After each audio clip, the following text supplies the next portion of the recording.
cuts me like a knife inside. Will you wrong? Or will you just leaving high? You always said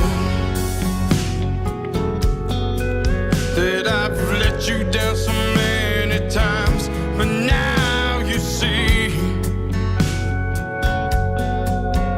that all I ever did was try to get your attention for just one little loving word, but now I'm gone and our bridge is about to burn.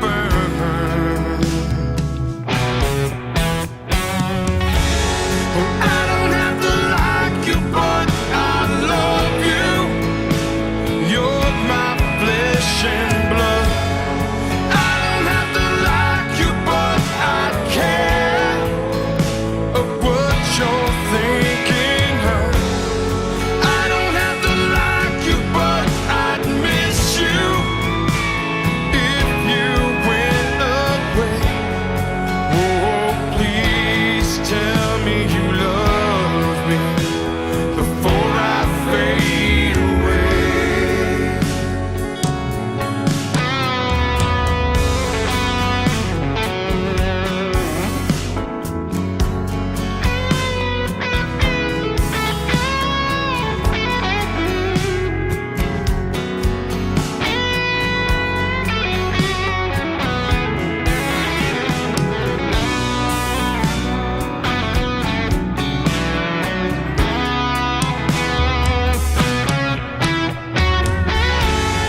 I don't have to like you, but I love you. You're my flesh and blood. I don't have to like you, but I care of what you're thinking of. I don't have to like you, but I'd miss you if you went away. Oh, please tell me you love me before I fade away. Here we go. We just stepped into the ring again, toe to toe. Tell me when will the spotting end? Pain, it hurts. It just cuts me like a knife inside. Will you run? Or will you just leave it high?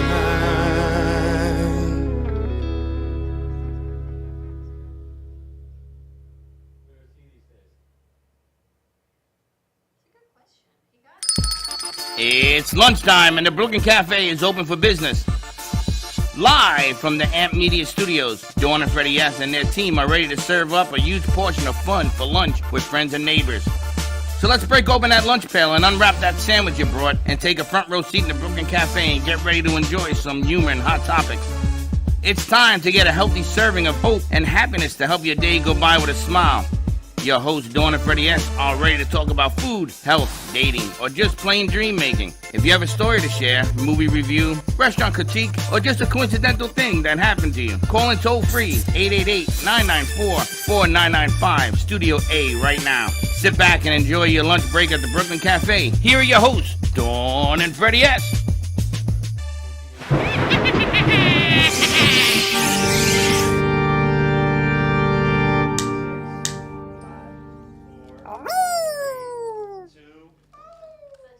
Piece. Who did that? Alana. Oh, is it?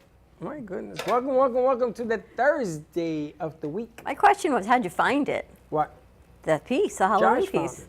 There's a lot of cool stuff if you go through our files. We have got a lot of great pieces in there I've never seen that before. from last year. No? What are we doing for Halloween this year? I don't know. What are you doing for Halloween this year? Different era, different time. Remember, COVID shut everything down. Last year was still This year, full blown. What are you gonna do? Halloween. Well, I got dressed last night to go out for dinner, and Chelsea told me I looked like Daphne from Scooby-Doo. So she said I should be Daphne from Scooby-Doo. All I was missing was the headband, and you should be Freddy. What are you talking about? Daphne wears a sweater. You don't wear sweaters. No, that's the other one, Velma. Oh, Velma. Velma always had the sweater. Daphne, I guess I need a blonde wig. She's, Mom, you look like Daphne in that purple skirt. And Freddie could just go as Freddie. I'm like, good, we could be Scooby-Doo. I could go as the dog. Baxton could be Shaggy. We could do Baxton as Shaggy. Or you want to be Shaggy? No, let Baxton be Shaggy. You want to be Shaggy? No, let Baxton be Shaggy. I'm on A3. I'd love to be Shaggy, but I wanted Katie to be Velma. She didn't agree to it. Really? Yeah, because I was going to say Jack, my dog, could be Scooby. And we could walk around like that. But That's a tall order because your dog bites.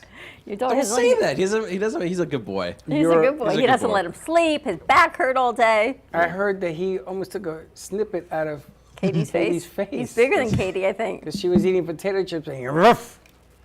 So we'll see what happens on Halloween. Scooby. What are we doing for Halloween? I'm serious. We were Lucy and It is in a Desi couple one weeks. We year. got to figure it out. And I'm not wearing makeup this year. Okay. They put green stuff on me one year. I still have it in my ears. I can't get it out. You were the mask. Let's do a whole survey. What's for Halloween? What are you guys going to do for Halloween? You guys get dressed up in regular time. Yeah, I mean, I'm an astronaut. Are you going to go as an astronaut? You got to get the helmet, though. Do I? They have a helmet for sale at Spirit Halloween. I guess I can go get that. They do? Yeah. I was only kidding. Paul, what are you going to do for Halloween? I don't know. I'm not a big dress-up kind of guy. Paul, you got to have fun in life. I do, but Maybe I come as Bozo the Clown with the big shoes. Yeah, then you would need white face, red nose. And again, with that, I could wear a mask. if we have a party, I would dress up. We always have a party. If I'm part of this party, We always Wait. have a I'll dress party. Yes. Paul's part of the party. I came as Moses last year. Remember? Yes, you came as Moses. I came as the Virgin Mary. Every day was a different day last year. You see the spider webs that are all over the studio? Yes. I put that on as a beard. Yes, you did. I came as Moses. It didn't Yes, look you too did. So how was Movie Wars today? It was good? I heard you guys lost Yeah. again. But this was a legitimate game because you took the cards from a trivia set. Yeah, Daniel's friend who was on the show last week, Hannah, got movie trivia, horror movie trivia. And Daniel's never seen the cards before. I've never seen the cards before. And So it was a they fair beat game. us. Yeah, It was a fair game What because was no the one score? saw the cards first. 20-19. It was a good game. No, As they're not opposed to fair. the games where they make the cards questions and answers and we wonder why they win. Okay. Have you ever played? no, Are you good with movie trivia? I'm not big on movies. No, How about Zach? I can't say Zach would watch movies. I don't think so. I'm big on movies, but I stink at the game. I just can't remember names. You know, I just That's right. You know, I can't. It's that movie. You know that movie. Then and she gets it. She Right. tells me. I could play with her one-sided. Then the other side. That's because you no and I point. finish each other's sentences. Yeah, but you know what movie I'm I know how talking you about. think. knows right where it's going. She knows exactly where I it's know how going. you think, exactly. Today's National Coaches Day. Well, happy Thursday. I can't believe it's the end of the week already. Yeah, today's Thursday. Today's Thursday We got already. a full lineup. We got a big, good show for you today. And we have a full lineup tonight. And I'm going to be here because Steve was running a tape because he's not feeling well. May he get better. It's going to be a whole lot of fun. Do you have shows between 4 and 6? Yes, I've got editor's desk. And then we have our 7 o'clock. You've got your 6, and we've got 7, and then 7:30. Editor's desk is 5:30 to 6. And then Angel's usually in by 6:30. We put her up. She gets going by 7. Braxton was asking if we could get dressed up. I like it when they ask me because you know I'm going to say yeah. He put on the blue dinosaur outfit last week. He was Baby Shark He- with a tail. That was a whole big boy shark, man. There's a lot Not a of baby, baby shark. Not too much baby, just a lot You know, of we shark. didn't talk about, there was a big fishing tournament in Ohio, I believe, and the two guys that won, instantly, they cut open the belly of the fish and they had put weights and fillets inside the fish, and they were automatically discarded from the But competition. it wasn't just weights. I mean, it was like double the weight. Like they were stupid. See, Like, how do you yeah. put it, right? No, that's the thing I agree with too because I go like fishing tournaments. My grandpa does fishing tournaments, if you have a 5-pound largemouth bass, don't put an 8-pound weight in there. Just put a 2-pound weight, Right. just to make it go up a little bit. But hold on a second. They weigh it to see who has the heaviest fish? That's Is that how what you we're doing? win, is by the weight of the fish. So they can't cut it open because you'll see it. That's Or they my jam other it in the question. mouth? Lice shoved it down its mouth, yeah. So they put weights inside the fish. So Lead what weights. gave it away? Lead weights, because they were, I think the winning weight 60 was like. pound? Right, it was like double. I mean, it really was double. That's stupid, And the Archie. fish were the same size, and the fish were the same size. It wasn't like they were bigger fish. Same size fish weighing double. Oh, these guys should run the country. I mean, But apparently they've done this before because there was some controversy and some speculation that they were going to be doing this. So they knew instantly to go check this out. And they slice open the belly of the fish. and they're on every news in the world. It's their 15 minutes, right So there. their 15 minutes of fame is because they did the wrong thing. Now, did you see Biden yesterday? Again, talking- back to my decency conversation from did- this morning. Did you see Biden talking to the mayor of Fort Myers? Yeah, oops. The conversation, F-bomb here and F-bomb there. Did you Hot see this? mics? Hot Yeah. mics. And they had told him the mics are hot. He still did it, right? So the White House now tweeted it everywhere. It's gone Viral? ballistic viral because of the F-bomb. Again, doing the wrong thing and getting your 15 minutes. Who was doing it? Yeah, who's DeSantis launching it? or Biden? Biden was talking using to the F-bomb? mayor. Yeah. Talking to the mayor of Fort Really? Myers. But it was a joke between two guys. Do you remember the last time they did that on the bus? It was Trump and one of the guys from like entertainment, whatever. That's No, but different. that was wrong. That's different. Yeah. No, that was wrong because they were inside a trailer and somebody put a mic up. That isn't right because what stays in the trailer stays in the trailer, but this was out in the open. So you always got to be careful when you got a mic on or an open camera or anything. You see what they catch you recording. They caught me once talking bad about somebody. I had to take that show down. That was Could be one. you. And then they caught you with your finger where it shouldn't be. Remember the one piece of Lana did?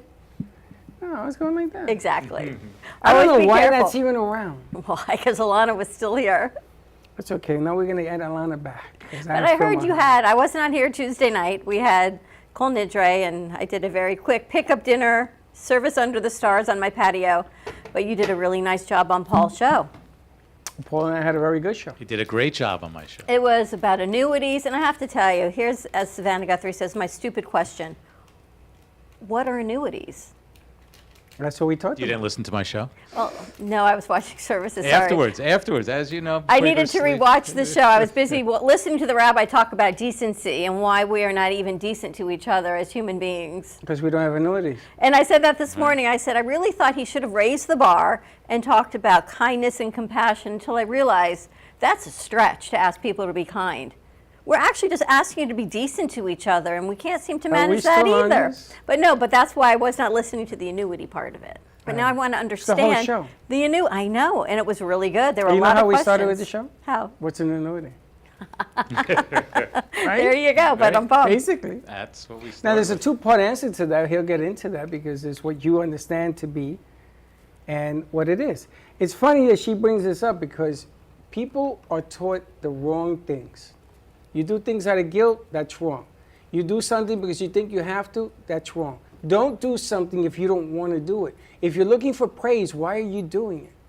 That answers your question. If you teach the wrong, junk in, junk out. If you teach the wrong thing, they're gonna grow up. Kids are gonna grow up to do the wrong thing. That's your answer. That's why we're not nice to one another. We teach not niceness. True.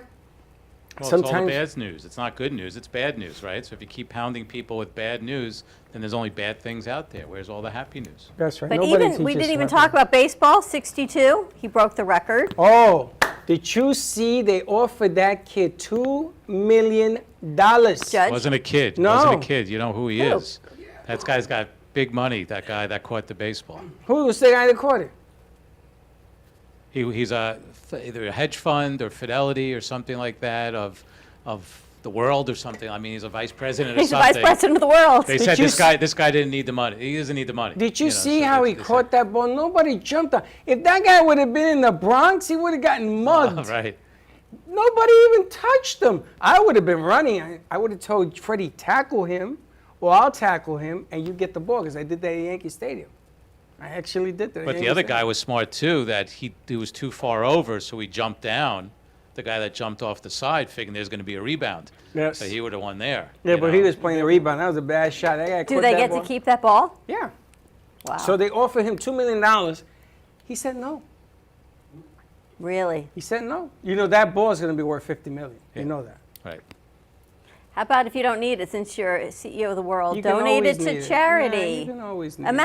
Imagine that act of kindness. Okay, take the $2 million. You can have the ball, auction it off for even more money, but that money has to go to charity. He might do that. We don't know. You don't know right? what he's gonna He might do. do How that. great would that be to actually get a positive swing on this? First of all, I would tell the guy, give me $10 million because you know you're going to make 50. Keep my name and our deal out of the paper. Well, you saw him catch it. You How got are they an going to update? keep his I got name it. out? I You got got it. an update. Corey Humans, that's his name. That's the baseball fan who caught it. He lives in Dallas. Right? He is the vice president of Fisher Investments So he has a And- title and some money. in Plano. Yeah.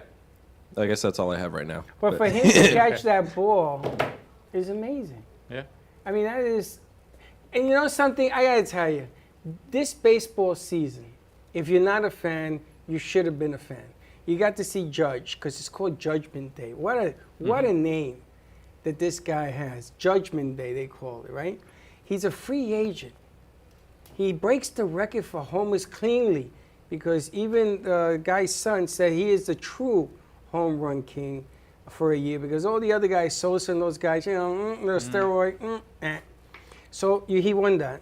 He won they may win the World Series. How much do you pay this kid at the end of the year? This guy's going to say, just roll the truck back and you let us know when you finish. But he's a free agent, so he could leave the Yankees He next can year. leave the Yankees. He can Highest play bidder. in- He can go to the highest bidder. Do Now, you think he will, or do you think he'll stay with where? I think he stays with the I Yankees. think the Yankees will just give him a piece of the Yankees, right? I mean, I that's the only way to make I it. think I give him a set amount, and then every year we up the amount if we draw in. Listen, to be a Yankee and to break the record is, and I'm not a Yankee fan. I know. I hate the Yankees. I know. But I got to tell you It's something. still a record. If he was my Yeah. son, I say, whatever you got to do, you got to stay as a Yankee because that's what you're known for. You go to the Cardinals, you go to the Mets, you go anywhere else. You can be like everyone else who You'll be sold like your soul for the everybody money, else. right? You'll be like that guy who plays basketball in LA. Now, the worst thing in the world, you know what I mean. I know. The worst thing in the world that I've ever seen, I've been watching sports for, I don't know, I'm 60, 50, I say 44 years. It's the New York Mets lead the whole year. And then they lose it on the next to last day, the division, because they didn't win one game. They were short a game. One game. All they had to do was win one game against Atlanta. One game. And then it didn't matter what happened, the way it turns out. They would have won the division. Y'all were up 10 games. And a half. 10 games and a half. And then my son That's without the argues. pitching, right? Everybody was hurt. And they were up 10 and a half games. My son argues, Dad, but this and this. You know how many but this and thises I've endured over the years? And I don't care if the Mets win the World Series. I didn't care about that.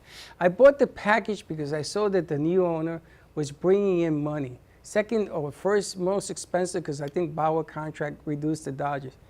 So I said, let me help. You know, it's $120, but it's better than nothing. And they lose it on the next to last day. My heart, I was miserable to watch that. You know how sad that is? I can only feel. So the kid, McNeil, wins the batting title. I don't think the Mets has ever won a batting title. They don't know what to do. You should see them. How do we celebrate this? They don't know what to do because no one's ever won it. But the ups and downs, the Padres come in on Friday, the Phillies are in St. Louis. Woo-hoo! And it's funny because these games are only in one city. He didn't even know that. The Mets are in New York, 3 games, win or lose or draw. Phillies goes to the Cardinals. It's terrible. But I'm going to tell you something. If the Phillies win, you know that they got it together, and we go on to play the Braves and the Dodgers. I was going to say this October is going to be fun to watch. But Oh, yeah. Just Dodgers they're just too powerful. Any given Sunday, baby. Dodgers are good. Yeah. Any given Sunday. They're But you most got consistent. Let's put it that way. you That's what gotta need play- To be, Yeah. you know? you got to play. You know something? If you're on a team, I've played on teams and coached teams that had nothing to lose. There's how many baseball teams in New York? 2. The Mets and the Yankees We're the Dodgers. in California. LA. But they weren't always. The Brooklyn They were Dodgers. Brooklyn So Dodgers. they're- That was Those in the 1930. But now they're in LA, so they're. See? And the Giants too. was We right. used to have many- 4 teams. How many in Florida? How many baseball teams we have? 2. Tampa Bay Rays and Miami Marlins. Yep. And they're all out. Tampa's out? Tampa's in. Yeah, okay. Tampa's Tampa's in the in. wild card. Tampa's in the wild card. And they changed the whole format because now they have more teams. But I got to tell you, if there wasn't the expansion, I don't think the Mets would have made the playoffs, no? Or they would have. The Mets would have. The Phillies wouldn't. The Phillies wouldn't. got the last wild card spot. Well, just in time for basketball season. to Friday start. night. I may even not work Friday night. I may have November is to- going to be fun.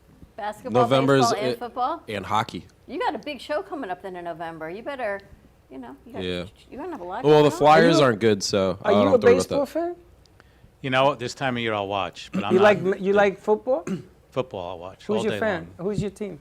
Giants, my little helmet there behind Yes, you. we have to do Giants. something for Paul His and the team Giants. is undefeated. Only undefeated team of the Eagles. Who do they play this They've only week? played 3 or 4 games. I mean, it's not a big deal to be undefeated. Well, It's the only undefeated For team, the though. Eagles only. to be undefeated at this stage is a big deal. Cardinals. Who? We got the Cardinals. In Arizona? Yeah. They lose this week. That's what I said that already.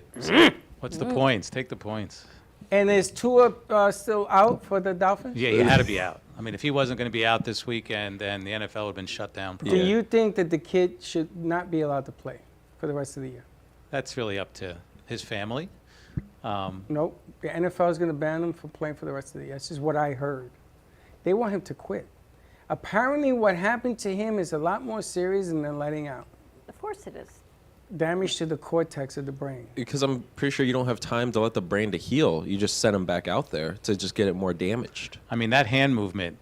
That's that what. happened. That's what gave it away. Yeah. I mean, no, That's no what gave one. it How away. many guys have walked away with concussions every day? But for that to happen, you knew that it was beyond serious. And again, if he shouldn't play again, but you know, Well, they're going to give him that if you get hit the wrong way, your career and your life may be over. How wouldn't many play. weeks left in football season? 12. I think he's got to be out for at least 6. No. is that I your wouldn't- medical? Is that your professional opinion? I would not Professional let him opinion. back on. It ain't worth it. Does his contract pay him if he doesn't play? Guaranteed $30 million. They don't play. I mean, I'd say don't play anyway. Listen, I had a son that played Well, football with a concussion. about the The money. problem with him, though, right? I don't know if he's got one more year on this contract. 2, I think. This year and next. So I'm just saying. So he was setting himself up because if he was going to be a hero this year, which it looked like he was playing well, he was going to set himself up for a $500 million contract. I mean, But it's don't you like- think if you What do you got think? $30 Right, million, look who jumped in here. don't you think, Paul, you could invest mic. it wisely with him and they could the mic. live on the $30 million nicely? Of course, but for that's life? you But know, it's not about the any money. sports agent. Unfortunately, they should have a guy and say, "Listen, here's your bonus, or here's the money guaranteed up front. Let's take X amount of dollars, and that family would never have to worry about money again." Right. But it's not about money anymore. But if it is, you think, I ruined my. He didn't ruin. He got hurt in his career. How am I going to support myself? Meanwhile, there's a whole line of lawsuits that he can potentially win also. On There's that a lot side, of but- things when you, in the NFL draft, the first round, forget about everything else. Those 32 players are set for life. Unless you're a chaotic bust. But even if you're a bust, they got to hold you for 5 years. As a bust, meaning you throw a quarterback in the So ball he's goes that under way. contract for 5 years. He was the number 1 regardless? pick. He is set for life. That he can go and make 120 million and all that. Listen, what good is having all that in a wheelchair? Think about this. Absolutely. So he's done, in my opinion. You don't walk away from an injury that way. Also, psychologically, what it does to your teammates, did you see the whole team come out? What do you think, military? He came running out, so you have to have something to say. Are you talking about the Tua injury? Tua injury. Which one? The second The one. whole generalization That of they let does he him go play. back to play? I don't know. The doctors cleared him on Sunday. Well, he's so been fired It'd be next. on the doctor. Well, that the guy was going to be doctor- fired anyway. That's an He easy was out. fired. He was easy. He was an easy out to fire He was that guy. fired. But that's Right. just putting the blame on somebody else. Of course. That's just one doctor, though. There was a team, and it's still under investigation. So whenever they release the investigation notes, then we'll see like the full scope of like what happened. But even if I was him, right? So now you're playing next week or 3 weeks from now. That guy's coming at you. He's never going to be the same. He's going to Never. be gun shy every which way. And what He if knows you're if he his gets hit dad? one more time. I tell him don't play. What if you're his dad? Because he's, 23 years old, right? Yeah. Same age as your kids. What do you as a dad say to your son? I mean, he wouldn't play. He would never play again. I mean, that You'd that would be you're like, you're done. right. He already bought me the house. He already bought me the car. So I don't need anything else, right? So you might as well shut him down. You got right? nothing to prove. Now, one of the CBS News anchors, one of the guys was a wide receiver, I think for the Rams or the Cardinals, and he says you got to protect players against themselves because they're going to go out there.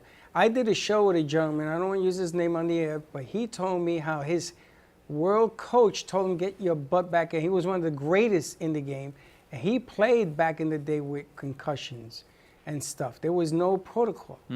So I texted him and asked him, he says, I would advise him not to play anymore. All you need is the wrong hit. The wrong hit or You're fall done. the wrong way and you're done. Come on, man. You can't do that. No. It's not, no game is worth all that. But here I am, the slouch, broke, and here he is, famous and money, and Tua has a right Yeah, to. but at the end of the day, what do you hold valuable in your life? Well, what about the owner of the, Stephen Ross, right? Who has, I'm not counting his money, okay, by any means. But if he really was a true owner, cared about the players and everything else, what does he say to him? Play? Don't play? You need to play? Or if he doesn't play, he They have gets insurance. he They gets have insurance. 80%. They have insurance on Yeah. this guy. So, I mean, He's going to get 80% back of the money. right. And if he doesn't play, he's got to do, I don't know, maybe put like a Brady on his ship with a coach, secretly in the ocean. Oh, he tried that, didn't he? He got caught. Remember that? Ross is a terrible, terrible owner. But he got a good team. Yeah. Do you know why they signed the kid from Kansas City to Miami? No. Taxes. The difference between New York and everywhere else is in here, you don't pay taxes. Yeah. This is a brilliant place. Everybody should be on the Dolphins, if you think about it. No, don't say that. If you're going to sign a big contract, come down Sign here. with the here. Dolphins? Come down here. Come on down here and invest your money with Paul. Saquon's coming down here next. No, he's not going anywhere. They're It going to says sign it- him. They're going to bring the armored car after this year, too. Who wouldn't want to live down here? Go down to Miami. It's beautiful. Who It's- wants to live in like Cleveland or It's up tough north? to play here. How? Tough. What, the Heat? The heat, man. I coached down here. It was 110 in the shade. And the reason we won a championship that year is because this maniac coach that I worked with, he knew the secret. And he used to make them run, and when practice was over, make them run some more. We outlasted everybody in Yeah. the heat. In the heat. They used to fumble the ball because of sweat. Not our guys. Our guys were like fish. Freddie would tell you. Freddie used to bleh every practice. And practice didn't start to Freddie bleh because of the heat. I mean, It if I is was tough. 300-something pounds, I don't think I'd be wanting to come to Miami, Hell no. personally. Give me to Cleveland. That's what you It's guys nice, say. laid back, won't be sweating. Well, It's how about that tough. guy we met here the other night who was on Mike's show? It was he Oh, the and guy Emmett with Smith Emmett Smith. were playing football together at UF, and In it was hi- like starting high game. school. Was it high school? High school. And Emmett had this like 60-yard run, 62-yard run, and then 268 score after score after yards. score. The first game, he said, okay, who's going to be the starting running back, coach? And Emmett went first. Emmett kept going. And the coach says, And the get out coach of is my like, face. did you see Saturday's game? There's your answer. And now the rest is history, as they Emmett say. Smith. Unbelievable. Back Imagine in, going what, to the school with 80s? him. Well, the University of Miami, when you were there, had some great players too, right? They had the receivers. They had We used to have a good time at the Rack. with Wasn't- all the Yeah. football. Michael Irvin was there. Yeah. You know? Irving was there. Wasn't Testaverde there too? Uh-huh. Yeah, it was over 3 or 4 years. You had a bunch of guys coming right through Testaverde there. was there. All of them. Do you know Jimmy when Johnson, and then he Another took one. them all with Mr. him to Hare. the Cowboys. Yeah. Mr. Hair? Don't mess with my hair. I mean, they had a great team. Do you know when I was in high school, I almost went to the University of Miami, Yeah. but nobody ever heard of them because I wanted to play football. And that application sat there. And my mother says, "No, you're not going to go there. You're going to go to NYU." I said, "No, Ma, I want to go to the University of Miami." And it dawned on me yesterday. I says, I remember the application. I didn't even pay for it to go play football. They would have taken me, Absolutely. and I didn't go. Well, It's always been private. It's Yeah. always Oh, been okay. private. But they gave me a full ride. ooh. Listen, I had a half a ride to Oxford. No, what is it? Up in Miami and in Boston. Not MIT, the other place. Harvard? Harvard. I had a half a ticket to Harvard. I didn't Huh? take it. Really? Yeah. Freddie at Harvard. I was going to be a blue blood. Well, but I didn't have the other half. And that half was more expensive than anything I've ever seen in my life. Let's go to commercial break. 888-994-4995, Studio A. When we come back, we'll be talking some investments with LUHU Advisors. There's been a whole lot of conversation about what Paul does. We had a guest on, he does real estate, but he does this, and Paul does that. He's the quarterback of the team. So let's get into all of those conversations. The lady that was on Tracy's show apparently knows Paul also. Oh, yes. He told me about Laura. Laura, the taco diet? Taco diet. Stay tuned. We'll be right back. Planning for the future should not be painful and needs to be discussed. From health, family, finances, allow qualified professionals to aid in your planning. LUHU Advisors have been serving South Florida for over 30 years. A licensed real estate broker, insurance agent, assisted living administrator, and certified senior advisor, Paul Solomon is the most qualified and well-rounded advisor for any task. Specializing in real estate, long-term care, life insurance and annuities, Social Security, government benefits, and senior housing, LUHU Advisors. Let us help you. Known for his Art Deco Cubist style and compositions with dancing saturated color, Ken Bieberman has lived and breathed art his whole life. From the early 80s, he's influenced the Art Deco district of Miami Beach. Featured in numerous restoration projects, hotels, galleries, and clubs, Bieberman creates for everyday folks and celebrity clientele. He's also the proprietor of Art Repro, a giclée and scanning company in Pompano Beach. When it comes to scanning high resolution, size is not an issue. Professionally scanning art up to 10 feet and 64 inches in width, Art Repro utilizes state-of-the-art equipment. On quality canvas or paper, archival ink and printing mediums are put to use. Art Repro ensures colors are true and every nuance of the art is captured, including the canvas weave. Perfection is the priority. Contact artist Ken Bieberman today at 954-547-0095 or visit his website www.artrepro.net.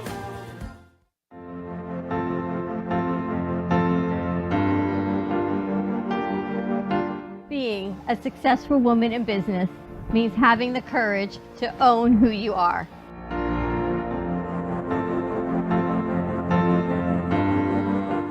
We understand the challenges faced by women, and we are here to help. Our team is here to develop the best strategy designed just for you.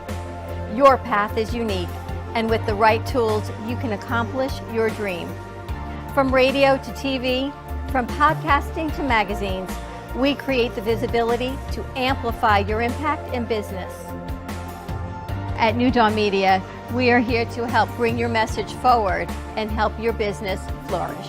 It is time for your message to be seen and your voice to be heard. Contact us at 866-224-5422 or brooklyncafe.tv. Your voice can make a difference.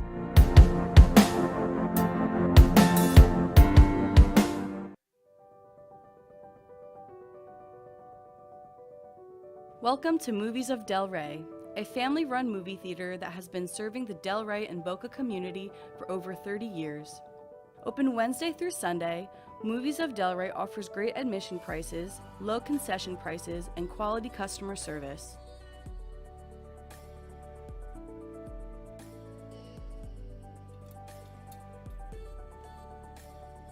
Movies of Delray provides the quality of the big box theaters without the price tag. Movies of Delray provides new Hollywood content as well as new indie and independent movies. It truly is a hidden gem.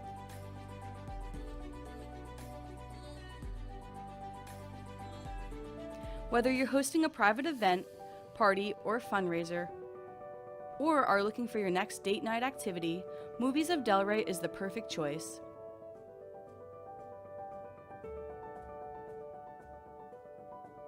Come on down to Movies of Delray, located at 7421 West Atlantic Ave in Delray Beach, or visit us online at moviesofdelray.com.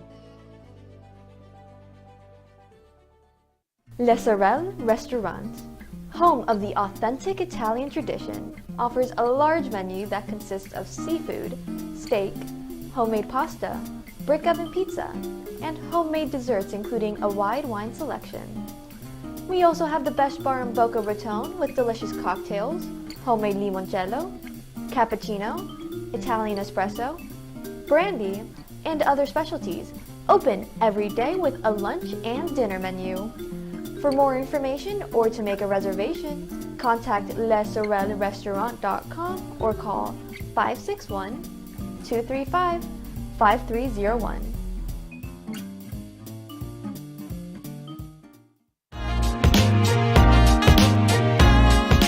You've been watching the Brooklyn Cafe Show. Join us each day and after hours as we talk about the hot topics to open the conversations and share a few laughs. Now, back to Dawn and Freddie S.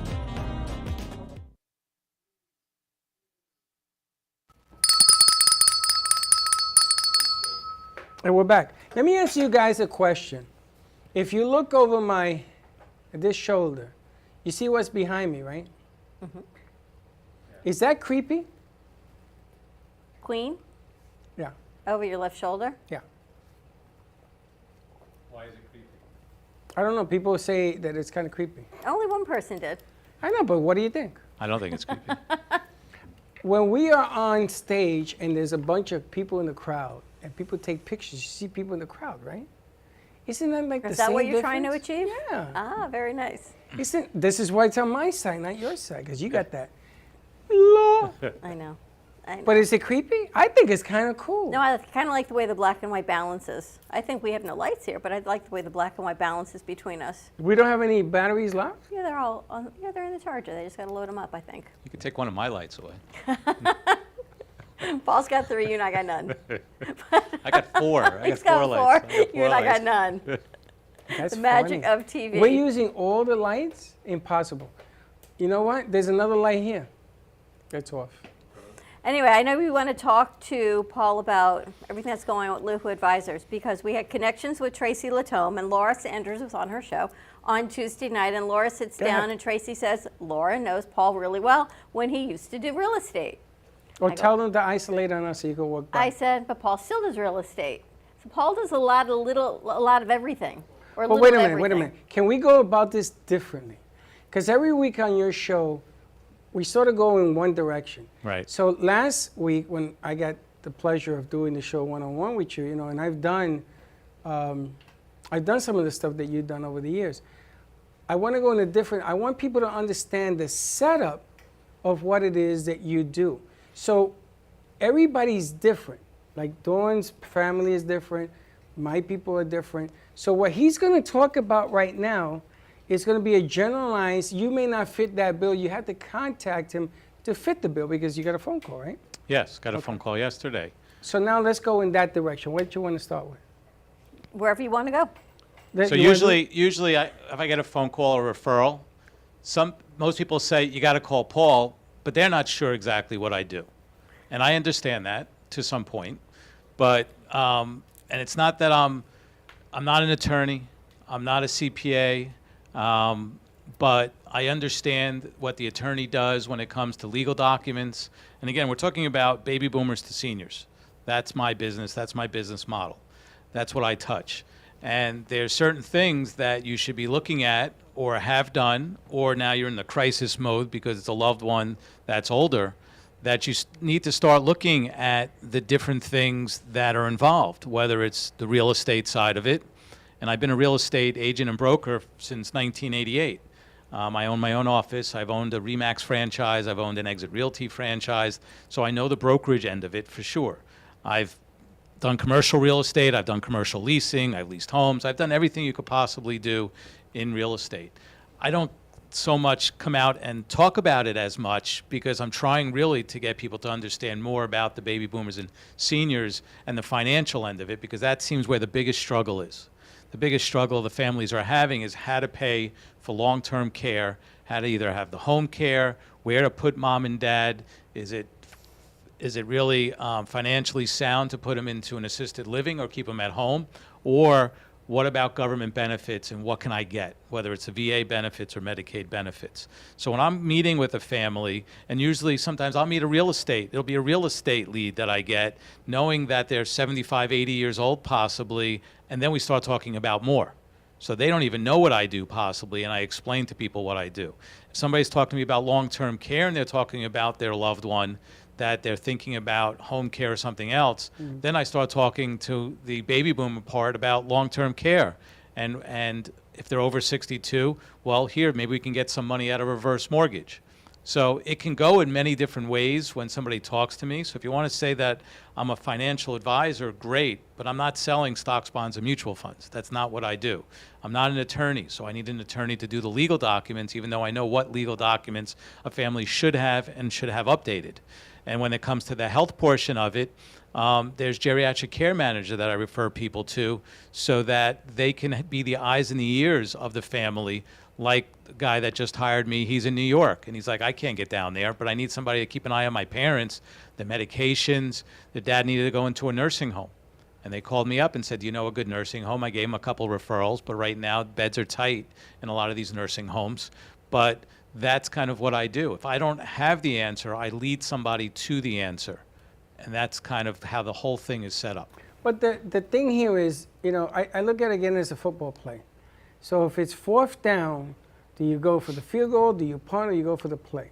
And then the play that you select, because we're going for the play, is that you're going to go towards your strengths. And what I like about Paul, and I don't want to shy away from the real estate because you do it, Right. but you do it correctly. You back into a play with a plan. So if you're going to do annuities, you're going to do these things. Sometimes they match and sometimes they don't. But my father once taught me, if you buy right, you make money. So if you do things right, you're okay. And that's what I like about Paul. He's going to give you a multiple answer to the same question. What happens is that people have a tendency of listening to the last thing you suggest, not the first thing you suggested, and their attention span is 30 seconds. And they say, well, Paul says I should buy a house. He says, no, he didn't say that. He says, let's do these things that will lead to the eventuality of buying a house. Yeah, and if somebody has even a house, so I'm not so quick to tell somebody, oh, your loved one needs to go into an assisted living or independent living, have them stay home. And if you're looking for money, let me bring in the reverse mortgage specialist, but this is how it works. So I've gotten the trust from the people. Let me explain what I know about it, which is a lot, but then let's bring in the person to kind of give you the fine details of it, and maybe that's a solution to pull the money out of the house. I'm not looking for the real estate sale every time, but if you're going to sell the real estate, why not have somebody that's going to just put everything together? You're calling one person, not calling the real estate agent who doesn't know anything about everything else we're doing. And you might say, well, why does it matter? I just need them to sell the real estate. But it can matter because you need somebody that can control the issue because timing comes into the factor. If they don't understand that you really need to move your loved one into an assisted living or nursing home and time matters, they're going to just list your house for the highest price so they can get a bigger commission possibly and just let it sit there for a month or two. But we need it to sell in the next 30 days. I don't come in and lowball it. I come in and say, here's the real price. If you want to sell it in the next week, let's put it at this price. It's a fair price. Do we agree? Yes. Now let's move the money and do what we need to do. Well, I got a question for you. House has $1 million value because you can't go over $1 million for the program. Where you borrow against reverse mortgage? Reverse mortgage. Yeah. Okay. So let's say the house, I want to take out $400,000 or $300,000 because I want to have a down payment on another house or pay it cash if it's 3, 4, whatever. So I take out the value, and it's above $1 million of equity of the house, $2 million, let's say. But I'm only allowed $1 million on the project, correct? All right. So I get the 400 for argument's sake. Right. Numbers could be minus or I'm whatever. glad you haven't been thinking about this. And check this out. So I buy my next house cash. Right.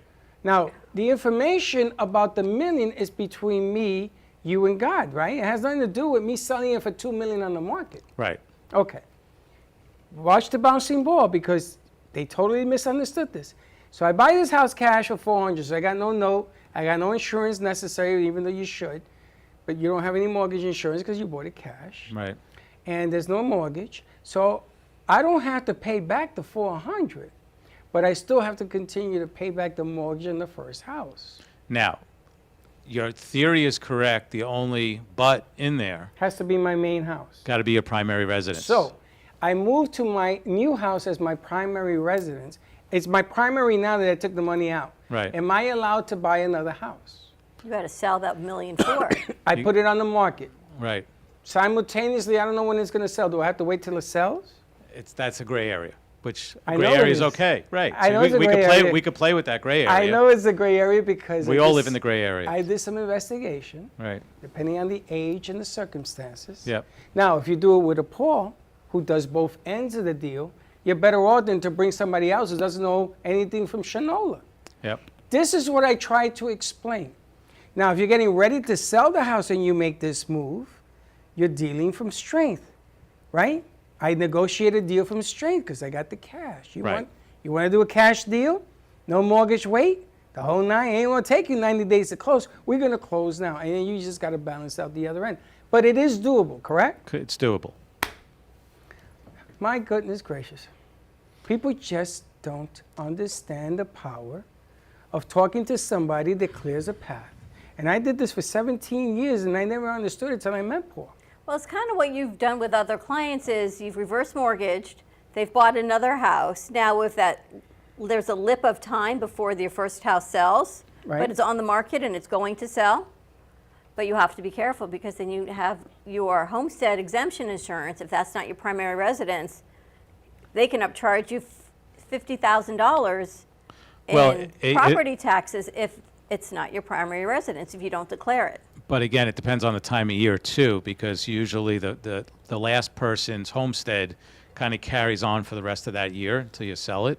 Right. So you have some leeway again in time. So Not- you're on a time factor here. No, I'm not. I'm on a Paul factor here. But if you're working with me, it'll happen quickly. Let's put it that way. Let's There's put no it this time way. constraint. If I'm working with one head coach, one quarterback on the team, it makes things a whole lot easier. And if you don't understand what I'm trying to explain, give Paul a call and he'll explain it better than me. I'm doing it like a Latino. But I know it will work. I know that it'll work for me. But I you're know, young enough to understand how to work with OPM, other people's money. You and Paul understand. When you're dealing with, if you had to explain this to your parents or mine right now, or I know they really need 24-hour care because I see what's down the pike. Even though they don't think they do, they need it. I need to know there's somebody there that other 12 hours a day with them, right? So we're here and I go, Paul, we got to sell the house. My parents go, I got to sell it for this. Paul says the value is this, but you need this much care. There's a whole lot of other things you need Paul to come in and quarterback and hold everybody's yes, but hands hold on. it. Paul, we got to sell the house is not how you want to start the conversation.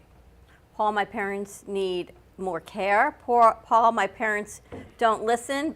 I'm like every other client. No, you don't Well, want to no, I say mean, that. I don't go for the house first. I go for No. the house because, again, that's dear to their heart. They don't want to give that up. Too much removal. Right. So you got to really talk about what do you really need? What are you thinking? Would you rather stay in the house? If you want to stay in the house, is there no mortgage on the house?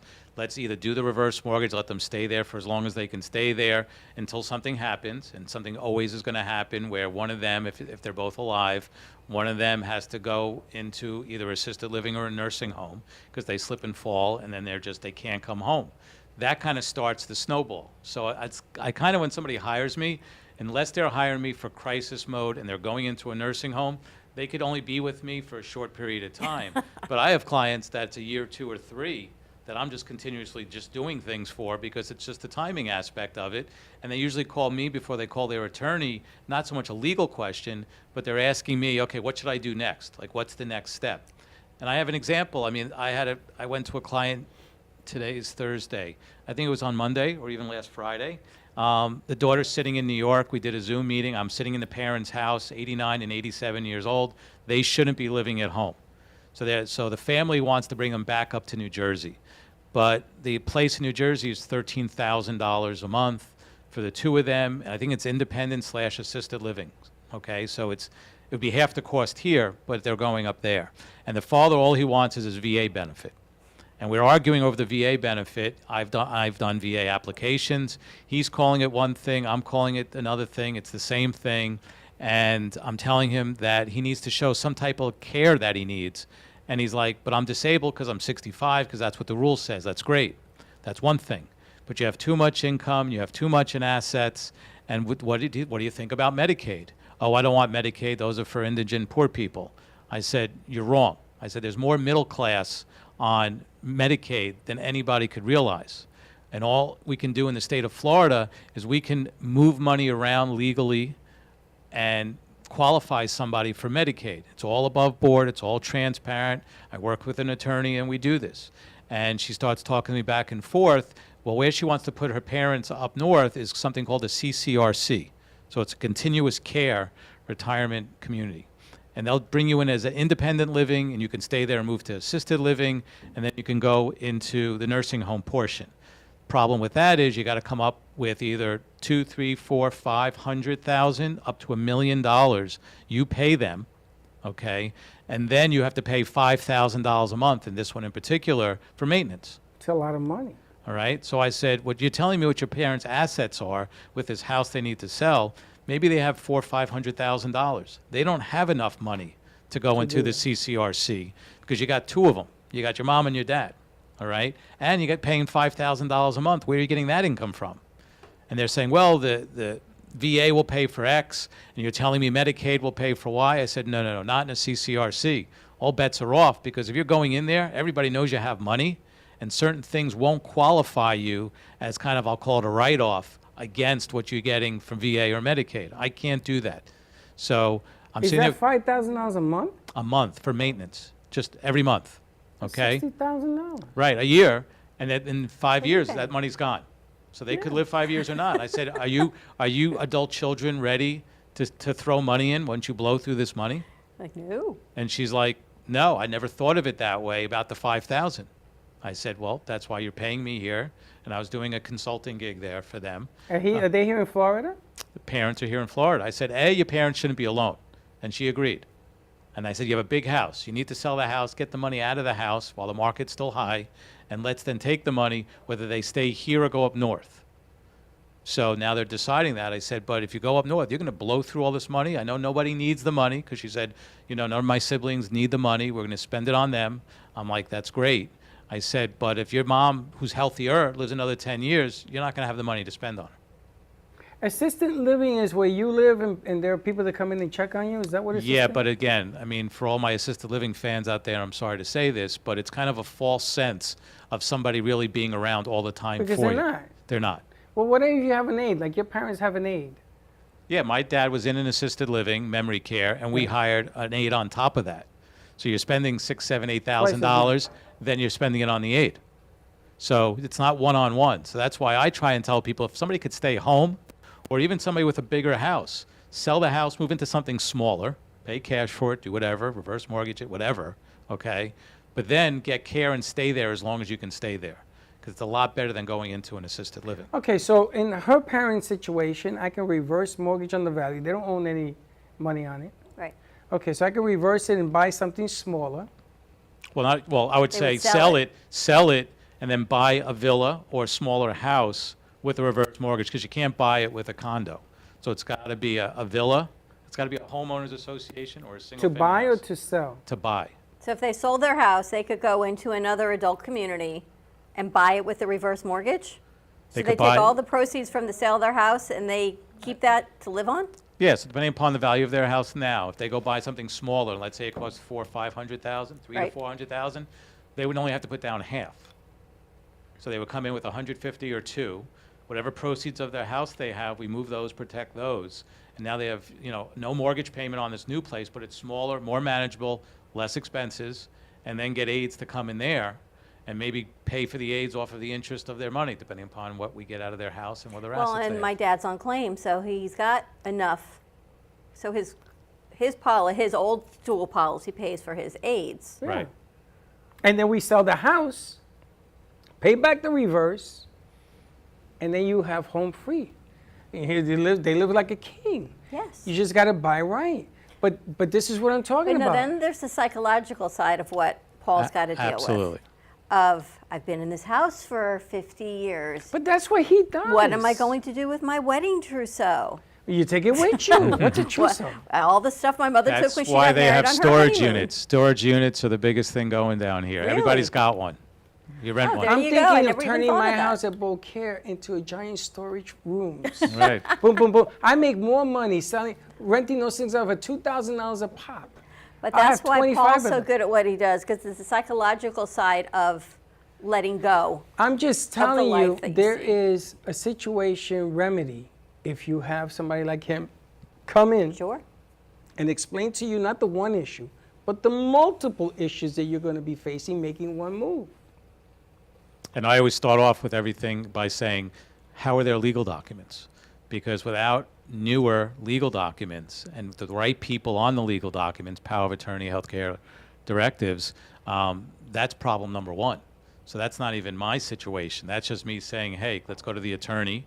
I help them. I hold their hand through the process because I'm a notary. So speak to the attorney. They draw up the documents. I kind of hand deliver them. I notarize them. I make it really easy for the families. But that's the first thing to look at. Anytime I ask, that's the first thing on my sheet. How are your power of attorneys? How old? Are they from the state? What's going on? Do you have a trust? What's in the trust? Nothing, something. Where's the house? Is the house sitting in a trust or not? If it's not in a trust and it's in mom and dad's name, now you're setting it up for probate. Well, we don't want to go through probate. So by the time somebody gets done with me with their elder parents, usually nothing's in their name, and when they pass away, it's easy. And that's kind of what I try and make it as easy as possible. And that's just the real estate aspect of what we're talking about right now. There's the annuity, the long-term care. There's all sorts there's of bank other things. accounts. Someone else is Beneficiaries, telling me, I wanted to beneficiaries. ask you this, Paul, also. Bank accounts. People don't even think about putting beneficiaries on the bank account. So if someone passes away, your finances, your annuities may be protected because you've got the beneficiary designation. Right. And all of your investments might be in a trust, it's protected. But heaven forbid your spouse passes away, you can't even get a cup of coffee because you can't access the bank account. That's right. And the biggest mistake that the seniors do, because they either don't want to go to an attorney, so they think the easiest estate planning is putting their adult child on their accounts. And if you put your adult child on the account as just as, Mrs. Smith with Jane on there, but she's not power of attorney on that account, she's just an account holder. So now she owns 50% technically of that account. Well, it's two bad things. One, if Jane gets into a car accident and there's $100,000 sitting in that account, they can go after that account because now Jane owns technically that account. So that's a big mistake that a lot of seniors make, is they put on their adult children on their accounts not the right way.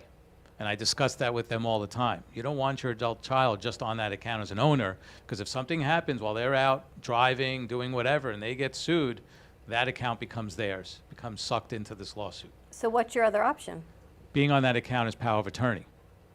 But you have to make sure you have the power of gotta attorney tell you. account set up first. My mother and father had an account. She apparently, or he forgot, never told me. So when my mother died, I took him, went to the bank, and I moved everything out, or in my name, so I can get to it if something happened to him. So I get a letter that my mother opened up a CD in there, and it's worth $20,000, and I can't get at it, right? And the house is need repair and all that. I can't get to the money because he never told me. So now in Puerto Rico, you need a passport, you need a driver's license, and I need a third form of ID with my picture. So a library card ain't gonna work. And I don't know what else to get. So I gotta go to Puerto Rico, I gotta go to San Juan, sit with somebody there to get something I have to pay for to verify who I am. What's the third form of ID? You tell Puerto Rico, I don't know. Whatever it is that they tell me I gotta get. Sometimes Passport? credit cards have a picture on it, like a No. Costco card has a credit. They just want the money Wow. for the third piece. I get it. I'm gonna give it to them. Right. It's gonna take me 3 days to do this. And San Juan ain't around the corner. And the way things are with the hurricane and the storms, Right. it's gonna take a trip to get up there, right? So I gotta do that. Then I gotta go and argue with the bank because they're gonna not believe me. Oh, would you get this letter in the mail? You ever got the money? Yeah, how'd you find out about the CD? They sent a letter to my cousin at the post office and she mailed it to me. So I said to the bank, really? And now, when I went with my father to get the monies out because my mother had died, they called the police and they wanted to know, make sure that I was his son. Right. And my father knew everybody in town. He says, of course, that's my son. And I called my sister and said, Mimi, you come do this. Because I didn't like that whole, who are you? You know, they took me to a room. I mean, because it's a lot of fraud. Right. And I get it. They're protecting him. I get it. But this time, he didn't tell me about the money. There's no way of me getting to it. I got to bring up death certificates. I got to take a picture of the plot where they're buried. Wow. I said to them, you want me to bring the body? I mean, what do you want me to do here? So you got to get this done, and that's a good place to start. Get that paperwork done. I don't know how you get parents to sign their kids got on it, their Paul, paperwork, Paul. man. Good luck with So I was that. thinking of you because my sister says, well, the three of us are all power of attorney. And I'm like, no, that's probably not a good idea. She says, yes, it's a great idea. And all I can do, Paul, is think of you going, I got to get Paul to my house. Yeah, I mean, I mean, I use that. You shouldn't have and, and my parents wanted it that way too, because who are they going to show who they love more, who love Exactly. less? So the first go around years ago, they all three of us when they were healthy.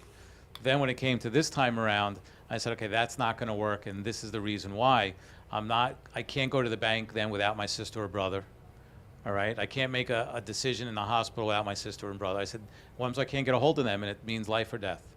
I said, so pretend that you do love me more, and let's put me first, and then put somebody, my brother or sister second. There was one situation which happened month and a half ago where the mother didn't trust the daughter or the son. And she just came out and said it in front of the son, I don't trust you and I don't trust your sister.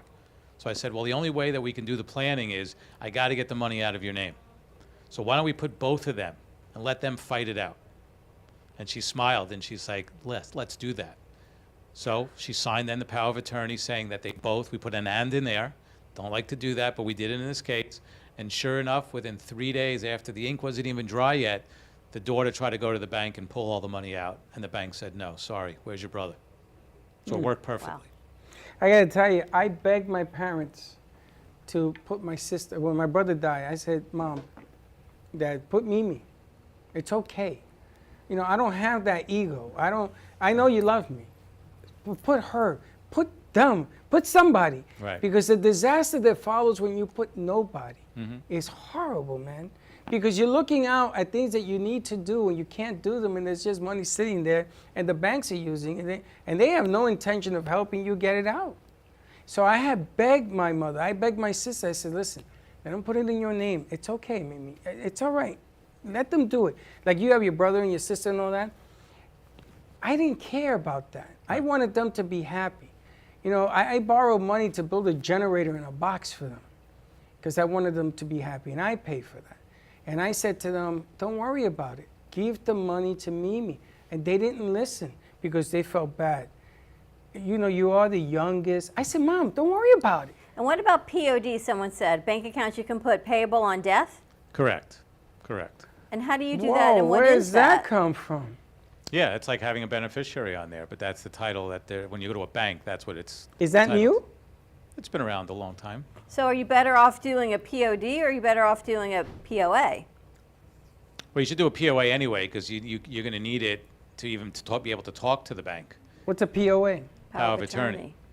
Well, you But should have that. But the POD is like putting a beneficiary on your bank account. And the bank has to offer you that? Well, usually when you open up an account, they ask you. Now, some people say, I don't know, so they never get back to it and they never put one on there. I never heard of that. But I hadn't POD either is until last payable week. on death. Yes, that's like the definition of a beneficiary equals paid on death. Same thing, except that's the bank term. Like I say all the time, I wish I had known you earlier because that would save my life right about now. So my sister was telling me these are the basic things you should have even on your bank accounts because she's got clients all the time. That the house is in a trust and this is here and all of these things, but the wife can't even pay her grocery bills because for whatever reason, she's not on the bank account. So my bank accounts right now, if I wanted a POD, I call the bank and tell them put the POD on there? Yeah, you have to go in there. You can't call them up. You have Oh, to go you know in what there I and mean. sign. Yeah. But you have to assign that money to somebody. Yeah. And they have no rights to it while you're alive. So it's not like people say, I don't want to put anybody on there because they can get to it. No. Beneficiary doesn't kick in or POD doesn't kick in until somebody dies. So it's nothing really to worry about. But another service I offer too, where when the attorney does the legal documents, just like a client where I'm meeting them tomorrow up in Royal Palm Beach, they have to open up a special account because we're doing Medicaid planning and the income is too high, so we have to set up a special trust account. And she went by the bank yesterday to Chase, And she said, I need to open up this type of account, and nobody in the bank knew what she was talking about. Of course not. So she called me back, and she's like, are you sure? She's saying to me, my client, are you sure you know what you're talking about? Because I went to a bank. How does a bank not understand this? And I said, watch. Set the appointment up for tomorrow. Just say we're opening up a simple checking account, because technically that's all it is, and watch tomorrow how this works. So tomorrow I'm going to walk in there, and I'm going to say, I need to do this, this, this, and this. Get your attorney from the bank on the phone. Let's fax, scan this over to them, the trust, and let us get an answer in the next 15 or 20 minutes, because it takes that quick, and then we can open up this account. You remember when COVID, they were letting people's car payments and all that be, Yep. remember Stretched. that? So the mortgage at the house, Linda was talking to the bank. Oh no, ma'am, you're wrong. What are you talking about, I'm wrong? I got a letter here that says that if you call in, they'll deflate it or But whatever. then they put it on the back end. Yeah. Well, whatever the deal is, the lady was adamant. She goes, no, we're not doing that yet. You're completely misunderstood the letter or whatever. So I said to her, okay, have a nice day. Hang up the phone. I said, now call somebody else back. And it took 3 tries. By the 3rd person, oh yeah, we're doing that. Same freaking bank. Yep, it's 3-time rule.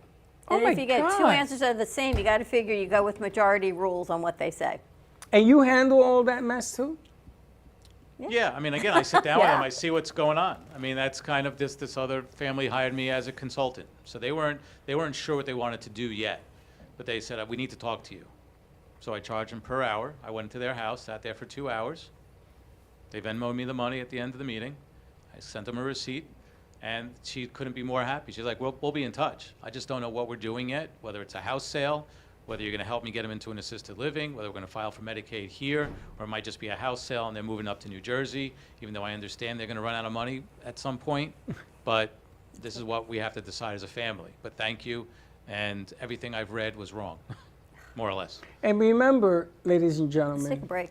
But go ahead. making a bad deal to make a deal, I see it every day. And we talked about this for the last 7 years. You don't want to make a bad deal to make a deal. Make the smart deal. You know, get educated. Listen to somebody who's been doing this for years. Don't look at the one question. Look at what leads up to that one question. And like I always say, I wish I had known. I never heard of a POD. And I was in the neither until the other business.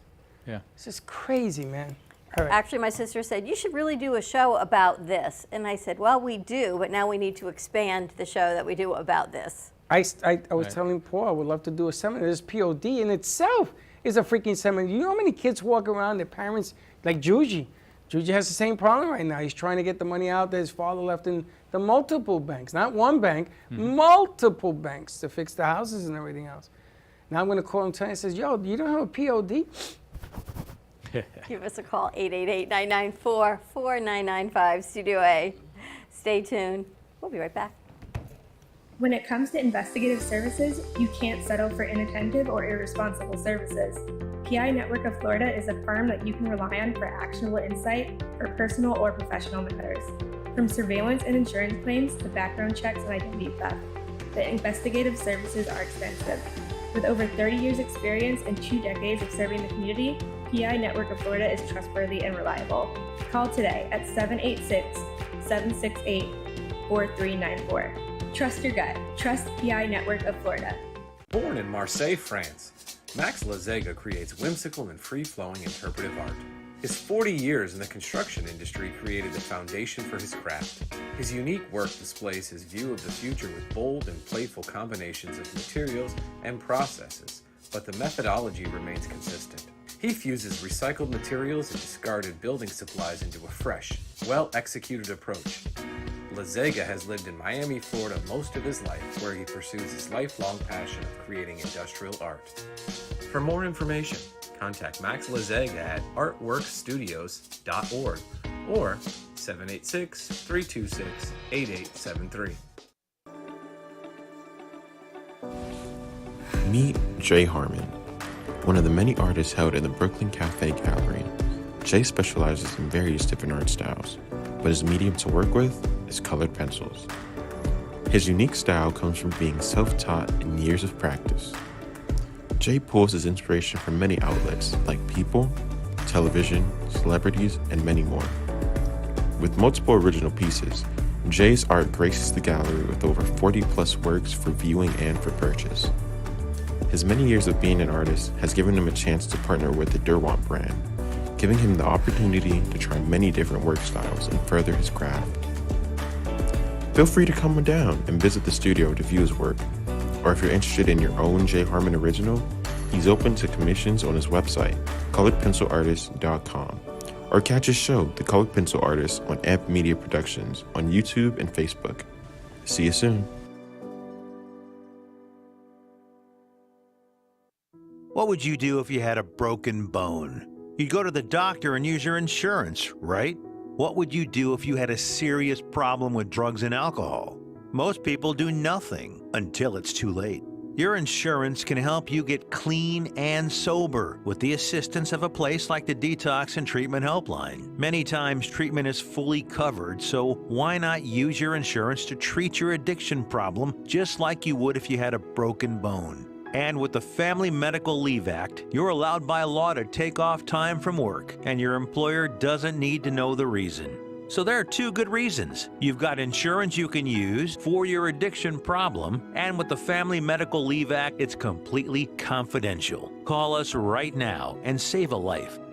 Call 855-350-4504. That's 855-350-4504. Call 855-350-4504 now. If your family is suffering from inflation and high costs caused by Lois Frankel's reckless policies, Republican Dan Franzese is clearly your best choice for Congress. Dan is a successful businessman who understands finance and economics. He's not a politician. Dan grew up blue collar and knows how tough inflation is on working families. Dan Franzese will go to Washington and fight the liberals who are killing us with inflation. Dan Franzese for Congress. I'm Dan Franzese, and I approve this message. Artist Rosie Sherman paints her passions to share with everyone. Expressing herself through bold and vibrant colors, her suggestion and style are always in flux. Inspired by travels, nature, romance, and the human spirit, Rosie makes sure her depiction of women are strong and proud. Her landscapes illustrate the changing seasons in the diverse world that we live in. To find her artwork in the multiple medias you can purchase, visit rosiesherman.pixels.com. You've been watching the Brooklyn Cafe Show. Join us each day and after hours as we talk about the hot topics to open the conversations and share a few laughs. Now, back to Dawn and Freddie S.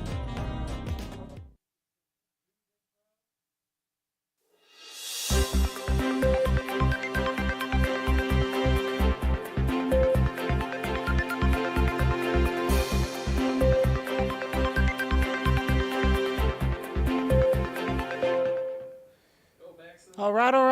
I got some good news for you, ladies and gents. The first piece of good news was found by the Boca Raton Tribune. The movie You're a Good Man, Charlie Brown will be played in Lake Worth, Florida at the Stage West Theater from October 7th through October 8th, I believe. And that was the first piece of big good news, once again, found by the Boca Raton Tribune. Then we got a little second piece of good news. It was found by CBS Miami, and it's recently been found that the gas prices recently, since June, have been lowered $1.50. Originally it was more expensive, and now it's been lowered, and it's now $3.42. Still a little expensive, but a step in the right direction.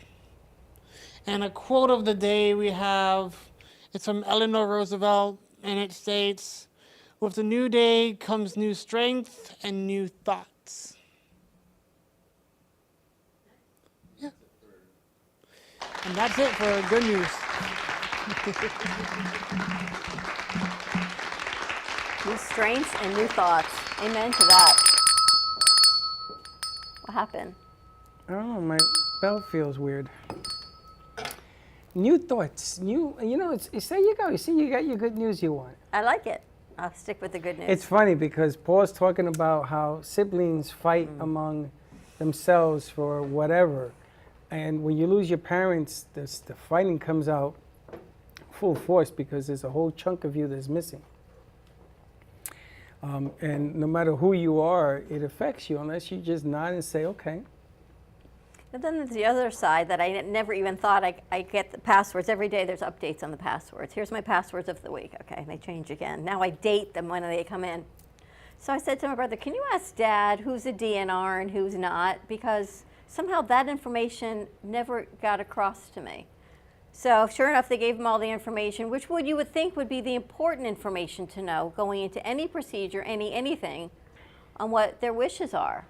And if you don't have those documents in place, now do you need to keep the original somewhere? Yeah, I mean, a DNR is kind of a strange instrument all by itself because people get that confused, like with a living will, let's say. So a DNR just says, you know, do not resuscitate, obviously. It's supposed to be on a yellow piece of paper by law.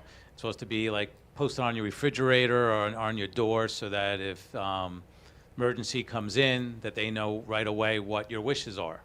The living will, obviously, well, not obviously, but it is something else which people should have, and that's mom or dad making their decision known, especially if there's multiple siblings that could fight over this, that they don't want to be either resuscitated or if they're found terminally ill, they don't want to go on a lung machine, heart machine, they don't want to be put on a respirator, just make them comfortable, give them order, and let them go to sleep.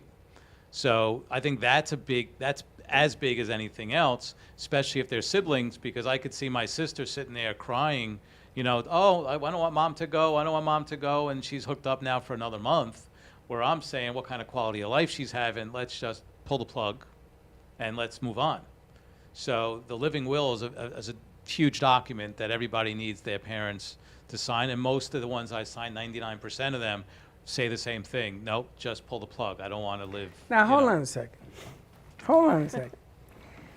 A DNR? Do not Yeah. resuscitate. A DNR, okay. So if a DNR, if I wanted to be DNR'd, oh no, I want to be, what is the opposite? Resuscitated. Resuscitated. I You don't want care. all life-saving measures. I don't care how many tubes you got to put in You me. sound like my mother. All life-saving measures. That's right. Until I'm ready to go, I say, okay, then pull the plug. Otherwise, leave it alone. But what if your family doesn't want that? And it's me or them. Who gets to pick the rule to the game here? Well, again, is it a legal document or not that you have? Yeah. So if you have a Let's legal start legal, and then let's start illegal.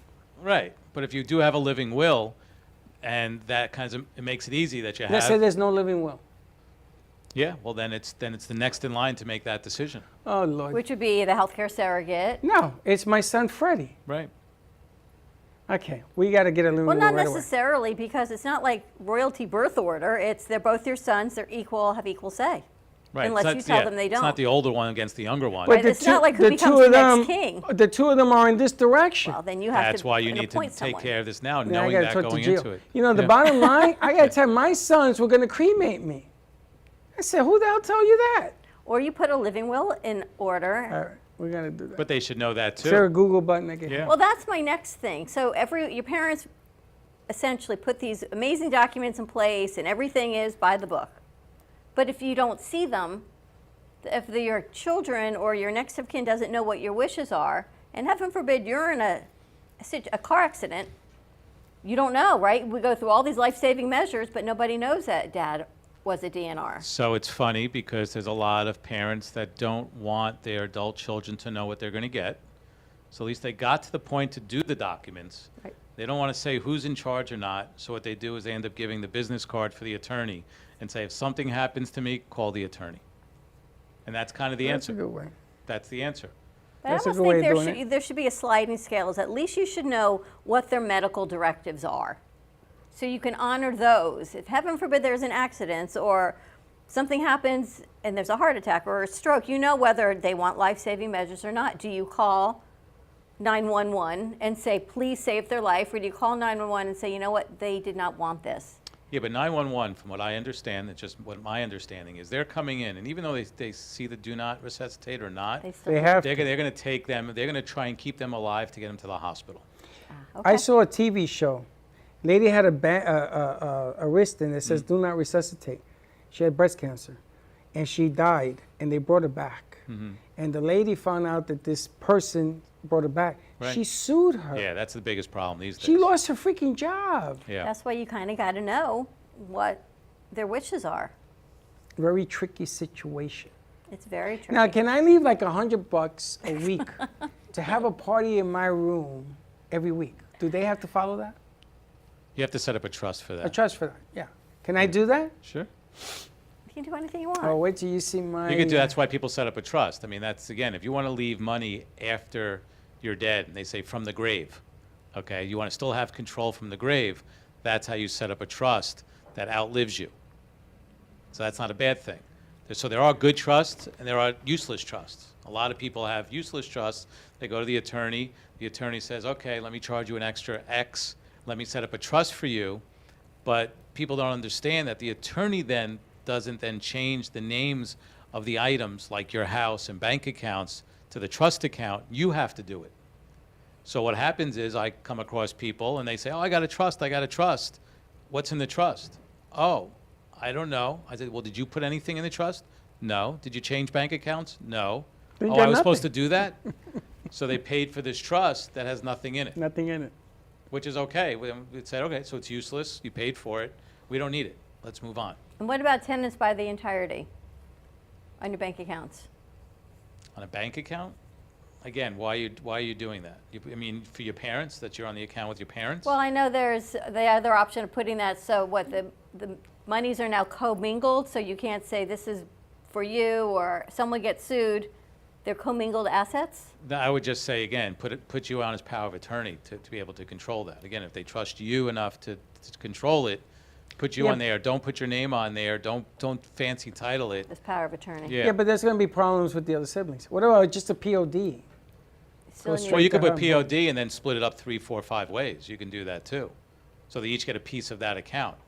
You leave $1, $1 for you, $2 for me. But the $3 problem with for that you. too is what are your expenses from the funeral on, right?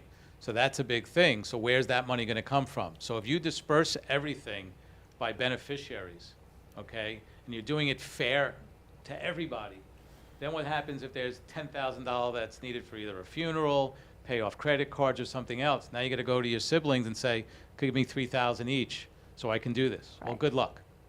If there's $10,000 in my name, In debt, what happens to the debt? It depends upon your mindset. Okay, so this is off the record because again, I'm still not an attorney, never was, never will be. But if you owe money, so this happens all the time because the adult children, right, and their parents have debt and they come to me and some of them saying, I want to pay that off. And I say, why? Okay. Or some of them say, I don't want to pay that off. Is that the right thing? And I said, sounds good to me. It's the ethics of So what do you do? It's an ethical decision of It's an whether you ethical choose to or decision not. what you do. I get plenty of people with cars because that's the biggest issue. So they're the 80-something-year-old has a leased car. And then Well, they that say, goes back. well, so is that ethical or not ethical? It's right? ethical. The guy took the car out. He's dead. Take the car back. All right, but somebody should make the car payments, no? No. Okay, well, that's what I agree. The Drive guy it to the who- lot. Here's the keys. The guy who Here's took the keys. lease Thank out you. was driving the car. He's now dead. Right. Come pick up the car. That's okay with that.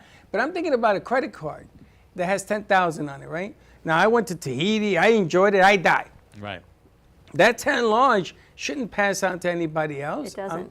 Okay. It shouldn't pass on to anybody else, but should that be paid off? No. Right. Is it ethically, should your children Who's pay ethics? off your debts? Who's Do your ethics? children live in guilt to do the Well, right thing? well, Right. shouldn't that... I can tell you, your kids, Freddie does not. Well, Freddie shouldn't that, Jr. will not pay off shouldn't any that credit debts. cards company charging me 23%? Where's their ethics?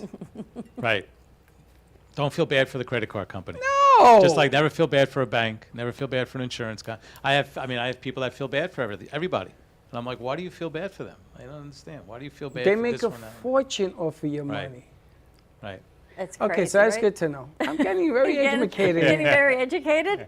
You could almost teach a seminar on all of this. There should be a seminar. We should hold a seminar. You got a lot of stuff, no matter what age you are, because if your parents are old or they're sickly or stuff like that, you got to do things to protect yourself when they move on. And I'm going to tell you, it hurts a whole lot when mom and dad ain't around. I don't know what to do at times. I sit there, I show you the pictures of what's going on in PR. I don't know what to do. I don't know where to go. And it's still raining, and we got mudslides, and I got houses leaning on one side. I'm like, this is not good. But when you have these issues and mom and dad are alive, this is what I'm telling you. Take care of your business. Okay, take care of your business because it goes like that. But a lot of times you need that third party to come in and say, take emotion out of it. Well, because it's your parents, right? So just like anything else, I'm always going to be the baby of the family, right? What do I know, right? No matter how old I am, kids, mortgage, whatever, businesses, what do I know? And at some point, you know, you feel guilty. I feel guilty teaching my parent as a little kid, right? Because they don't understand. They don't understand the dollar anymore. They don't understand how expensive things are to a certain point anymore. Even though everything's taken care of and they're paying their bills, they really don't understand how expensive it is or it's going to get in the next 3, 4, 5 years as they get sicker. And you got to put your foot down. I'm not saying it's easy. If Susan was sitting here with me, it took me 2 years to talk to my dad to get him to understand what I was going to try and do, until he said that one thing, until I finally realized what to say to him. And I said, Dad, who's more important here, you or Mom? And he said, Mom is. I said, so that means Mom should make the decisions. He said, right. I turned my chair to Mom. I said, what do you want to do? She's like, whatever you want to do. But it took me 2 years to figure that out of myself, that what my dad's pain point was making sure my mom was taken care of. Because it was always about my dad. Everything was always about my dad. Until he said that to me, then I realized, here we go. Well, you're lucky. Done. Yeah? My father, when I used to go talk to him, he would take out a mango, he would take out a piece of fruit, and he used to sit down. So that set the table because we were about to fight. No matter what I say, he was going to argue with me. Right. So he used to tell me at the end of the argument, and Linda was standing there, she was beside herself, because my father was a quiet man. Ask your mother whatever she wants to do. Mom, what do you want to do? Whatever your father says. I said, this is like a catch-22. So they thought Linda was a doctor, because Linda knows a lot of medical terms and all that. So I tried to take my father to take an ibuprofen for his knee, because he couldn't walk. Dad, take 2 of these, it's going to help you. Nope, ain't taking that because it's me. There ain't no other reason except it's me, right? So Linda says, go over there, go away. Enrique, and she speaks to him in English, and he understands every other word. Take this.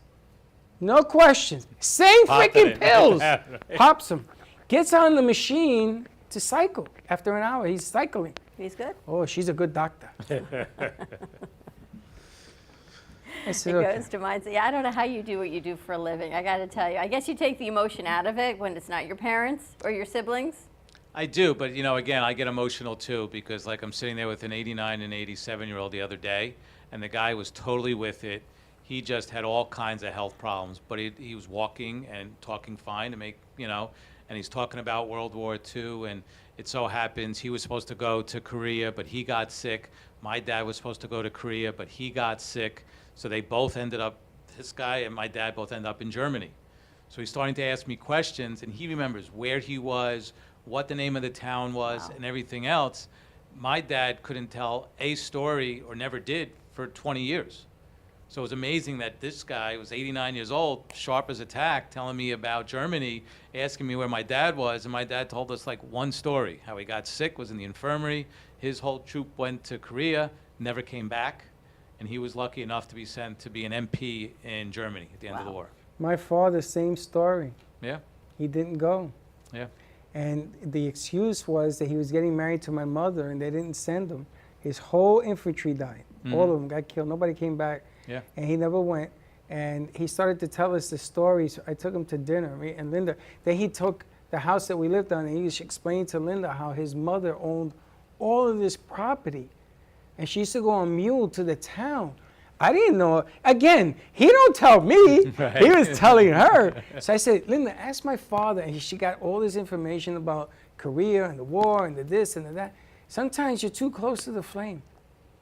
Sure. And you got to find somebody else that they'll talk to. I love talking to your mother, because me and her always share stuff from New York. Like we at your house, and she says, are you going to eat? And I looked at her and said, you ain't going to eat either. You wait until everybody else eats. She says, yeah, that's what I do. They don't understand that. And she's talking to me because that's what we did in the day in New York. She loves you. Always ate last.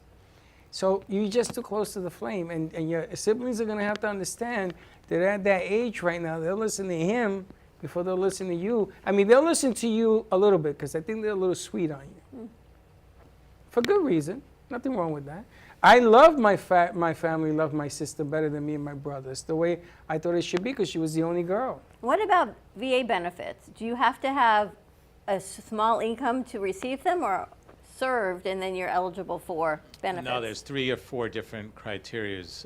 One is age, again, over 65, and they consider you disabled if you're 65. Just by hitting 65, they feel you're disabled. So that's the first criteria. Okay. All right. Then it depends upon how much income you have. That depends upon then how much money you could possibly get, depending upon, again, what you're really going for. And that was the confusion with the family the other day, was they had pretty good income, and they didn't want to file for any aids. They just wanted to file for the pension part of it. I've never filed just for the pension part. I've always filed with somebody that has real health issues that needs care. And I'm trying to explain that to them. And I said, listen, we're not going to be on the same page here. Why don't you go down to the local VA office and find out what they're going to tell you? And then before you sign up, let's have another conversation. Let me make sure that they're telling you the truth, because technically you have too much in assets. So it's health, it's income and assets, just like Medicaid. Oh, it is, okay. Okay, but there's just different rules that are built in there where I can move and maneuver things with Medicaid that I can't with VA. So a lot of my clients really technically have too much in assets. If they don't, if they really qualify, they can go locally and have it done for them. You know, so it's only when they have too much, and then this situation, they were thinking about selling their house, and their houses, they're going to pull out hundreds of thousands of dollars, which would knock them out of VA anyway. So I said, but you can still get a benefit from Medicaid, which is going to be a better benefit in the long run. Right. So let's not do VA. And he's like, I'm proud, I want my veterans benefits. I said, thank you for serving. But it's not going to be there. It's not going to be there when you're going to need it the most, when you need the most care. So I don't know if they'll come back to me, they come back to me, but so there are VA benefits, they're just hard to get. And what about if you have an insurance portfolio? Not insurance, investment portfolio, sorry, worth whatever it is. So again, depending upon for VA That's or Medicaid. That's considered an asset.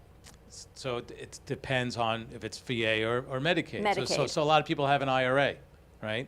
So an IRA counts as a full asset if you're doing VA. So if you have $138,000 or more and it's in an IRA, that's an asset, can't qualify. But if you have that same $138,000 and you want to qualify for Medicaid, I can qualify you in 30 days. You just have to do what you got to do. Right. So it's not considered an asset if we turn on the required minimum distributions, because that person typically is over 72, and they have to turn on required minimum distributions from their IRA. So now it's considered income. But you have to turn it on monthly. So if you turn it on monthly, I can take care of that. But then I can't get you VA benefits. But if you can get, Medicaid benefits, if you can get something, it's better than It ends up being better. It really is in the long run. It's more, Wow. it's more dollars. He has a lot of information, Freddie. I keep telling you that. And the bottom line here is you should be calling Paul, and you should be finding out what he knows. You know, when I buried my brother, I knew he was a vet, and Tommy the medic, wow, what a name, it's come back. It's come back to me. Tommy used to run Yonkers medical, you know, when you die, what is that, they call Medical people examiner? No, The morgue? he was a medical examiner. The morgue? Or? The morgue. He ran Yonkers of New York, and he shut it down for a day to help me with my brother. And I'll never forget this. Tommy was such a blessing. And he got Harry's VAs. Harry had to be taken to the Poconos, because that's where he wanted to be buried. It was 2.5 hours. And we drove out there. He set up the limos and all the VA packages and everything else. Harry's wife disappeared on me. I don't know what happened to her. She had a meltdown somewhere, mental breakdown. We couldn't find her. And Tommy the medic, I had to pick coffins. I had to pick all this stuff. My sister was all broken up. She couldn't help. Forget about my parents. They were in the living room of my house. They didn't even want to move. That was the hardest thing in my life, to make these decisions. And Harry had nothing in place. Nothing. The interesting thing, I mean, it comes across all the time, because I ask people, do you have a prepaid burial? Where you're being buried? Again, it's just part of my conversation with them to see if they've had that covered, because that's a whole nother story, trying to get your parents to admit that they are possibly dying sometime in the future, and having them actually go and pick out a casket and stuff. My sister would never do it. I did it. pulled my dad by the hair, whatever left he had my mom, got her under my arm, dragged him into a funeral home. I knew the person there that did their marketing, and I said, let's do this. And We did ours. Yeah. And Chuck said, I'm not doing it. I said, okay. He said, I want to be cremated. I said, okay. I upgraded your cardboard box. He said, seriously? I'm like, yeah, for an extra $100, you have a prettier cardboard box than the original one, because I don't want to have to do this when I have to do this. Right. So I did it. And we My did sister it. then couldn't believe it. Like I told her I just had mom and dad, and we did it. My parents said thank you. My sister said thank you, like she couldn't believe that I did it. You did it. Did you do yours and Susan's? Not yet. Not yet. But the funny thing is with the VA is that if you're a veteran and or a spouse of a veteran, you can be buried at the National Cemetery. So there's one in Lake Worth where a lot of people go to. So they give you the cardboard box, and they give you a hole, and it's one hole for two, so they bury on top. They don't give you a headstone. They'll give you a nice flag, but you also have to get there. So they don't pay for you to get there. That's right. So I get a lot of seniors saying, oh, the VA is going to pay for everything. I said, no, son or daughter, either rent a taxi, Uber, do whatever you got to do, but they're going to have to get there because that VA is not paying for that. That's true. And everything that goes with it. I remember the funeral parlor where Harry was buried, they had to open up another wing because so many people turned out. It was like the whole Bronx was there. And the funeral director, I went to him, his name was Ortiz. It was Ortiz Funeral Home, one of the owners. I says, I got a problem with these. I got people in the lobby, in the street, they all want to get in here. And Ortiz says, you know what I'm going to do? And he opened up all the doors for Harry for 3 days. He says, you do what you got to do, don't worry about it. He didn't charge me extra. The limos were donated. There was a guy that came out of, I don't know where the hell this guy came out. He says, I got your brother, don't worry about it. Guys that I knew when Harry we were growing up, all came out of the woodwork. Nicky, all these guys, everybody pitched in. They all wanted to carry the body out and everything else. It was the most amazing thing I've ever seen. I didn't know my brother knew so many people. But in that case, I got lucky because I'm gonna tell you, Paul, I would have had a hard time with Harry. He had nothing, absolutely nothing. And when his wife disappeared on me, I knew even less. His son was a mess. Everybody was a mess. And one guy had to stand there like you did, and you got to make all these decisions. I didn't know if I did the right decisions. I don't know if I picked what I picked and went from there. So if you want to do these things early, it ain't fun. And the cost of everything is just crazy. I mean, and it's only going up. So buying the prepaid, at least buying it now, you'll hedge against a little bit for inflation, and you can pay it out. I mean, my parents, they bought the two, and we paid it out for 5 years. I mean, they were young enough where, and again, if they weren't, we would have just wrote them a check at any time. But you could pay it out over 5 years, and it was done in 5 years. And I think my dad lasted a couple of years after that. But then we had to then deal with the tombstone. So now you have money. Do you have money left after, again, dishing to all three Putting kids it or all out four there. kids? Do you have a pool of money to pay for the tombstone? In our tradition, you had to wait a year. So who's going to have the money in a year to do that, right? And then if you're in the cemetery, what kind of care? Do they get perpetual care, meaning that they're going to plant flowers or do whatever, and that's for the rest of whoever's life, right? So that's X amount of dollars a year. Who's going to pay for that? So it's, to take care of it, it's an ongoing thing after they're done, which people just don't understand. It's not as simple, we're buried and you're done. That's right. It's never this simple. No. Never this simple. And that's here. And my parents are in PR, and my brother's in Pennsylvania. It's like we're the gypsies all over the world. And I'm going to be here, and Mimi's going to come down to meet me here. She's going to do it here. But it isn't easy, and when you have all of this pressure on you, life doesn't stop, FP&O, they sent me a bill when my parents died. I still had to pay for my electric. Still had to pay for my water. Still had to pay my mortgage.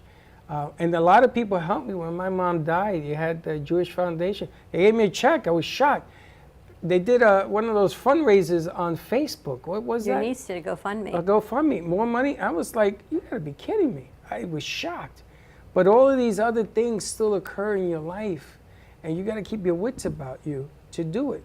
So if you have somebody who understands this game and puts it together, it'll make your life just that much easier to make some decisions, is all I'm saying. So. And it's crazy too, a lot of baby boomers, friends our age, they don't have their legal documents in place, which is just crazy. I mean, that's the first thing we did once we had our first son and we were going away. We wanted to make sure who was going to take care of him because, again, you want the court to get involved. Everybody thinks, oh, yeah, the grandparents will take care of it. Well, wait a second.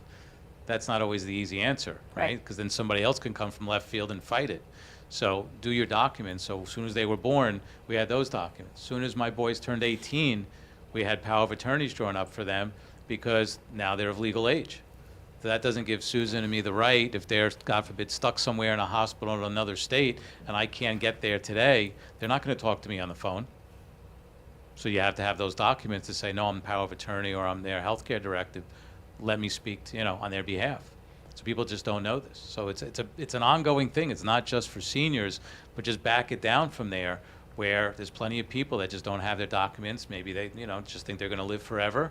But unfortunately, we see a lot of people our age that are dying, for whatever reason. Yep. And if you don't have documents in place, it makes it a lot harder. Let's take a quick break. When we come back, more with Paul Solomon and LUHU advisors. Josh, you could go get lunch. 888-994-4995, Studio A. He's got to go out on a shoot, and he has not eaten lunch. Go eat. Stay tuned, and we will be right back. Welcome to AMP2 TV, the first and only internet production company that's truly plugged in. When you're looking for a full-service internet radio, TV production company, discover AMP2 TV. AMP2 TV is a full-service media company that can provide all streaming videos, video studios, radio studios, and television studios. Call us today at 866-224-5422, for no business is too small to grow to be accounted.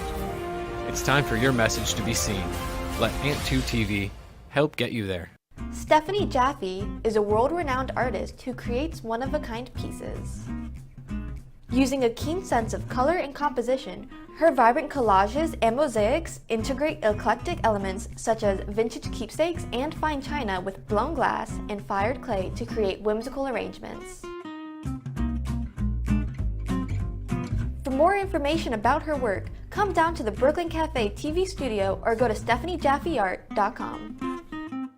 Welcome to Lost Harbor Spirits, a world where pirates inspire our spirits, treasures remain undiscovered, and flavors are infused with the essence of mysterious voyages. The distillery became one of the few women-owned craft spirits production sites in the U.S. From our award-winning spirits of vodka and rum to delicious gin, we're always coming up with some new and exciting flavors to keep your cocktails delicious and fresh.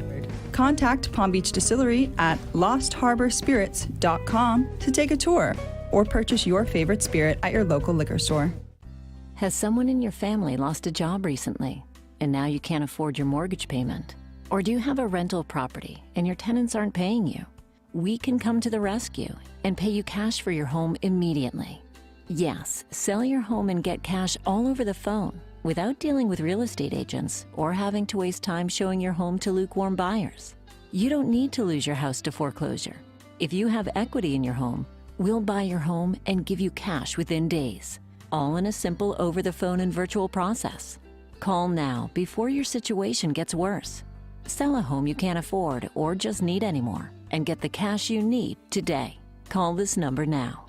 Call 855-348-5925. That's 855-348-5925. Again, 855-348-5925.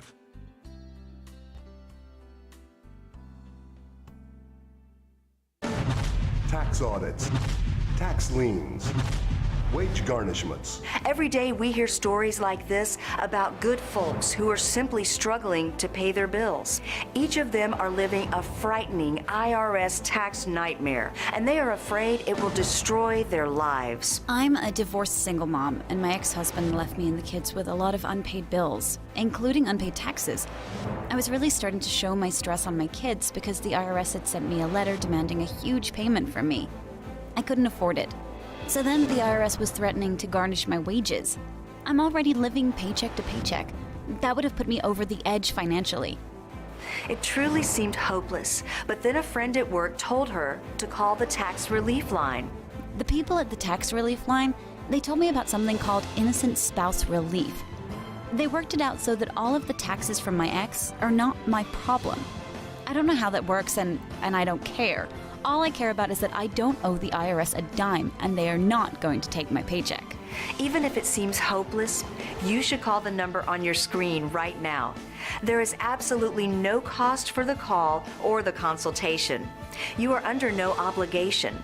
If you are worried that the IRS could garnish your wages, seize your assets, even take your home, call us right now. The Tax Relief Line is here to help you. Now you have a knowledgeable, professional team of tax experts that are ready to negotiate with the IRS and fight for you to save you money. The Tax Relief Line's professionals have successfully negotiated thousands of cases, reducing and sometimes even eliminating the tax debt for their clients. It's very easy to get started. Simply call the number on your screen right now. You don't have to live in fear anymore. The call and the consultation are free. When you wear Zamboni Couture, you can feel pride knowing that you are supporting a small woman-owned business. We advocate for women's empowerment and always embracing feminine freedom and equality. Our fashion is all about style, quality, passion, and color through the use of amazing fabrics to help you find your own individual style. Let us inspire you with beauty and color. Follow us at Zamboni Couture on Instagram, Facebook, and Twitter, or call us at 561-860-6099. You've been watching the Brooklyn Cafe Show. Join us each day and after hours as we talk about the hot topics to open the conversations and share a few laughs. Now, back to Dawn and Freddie S.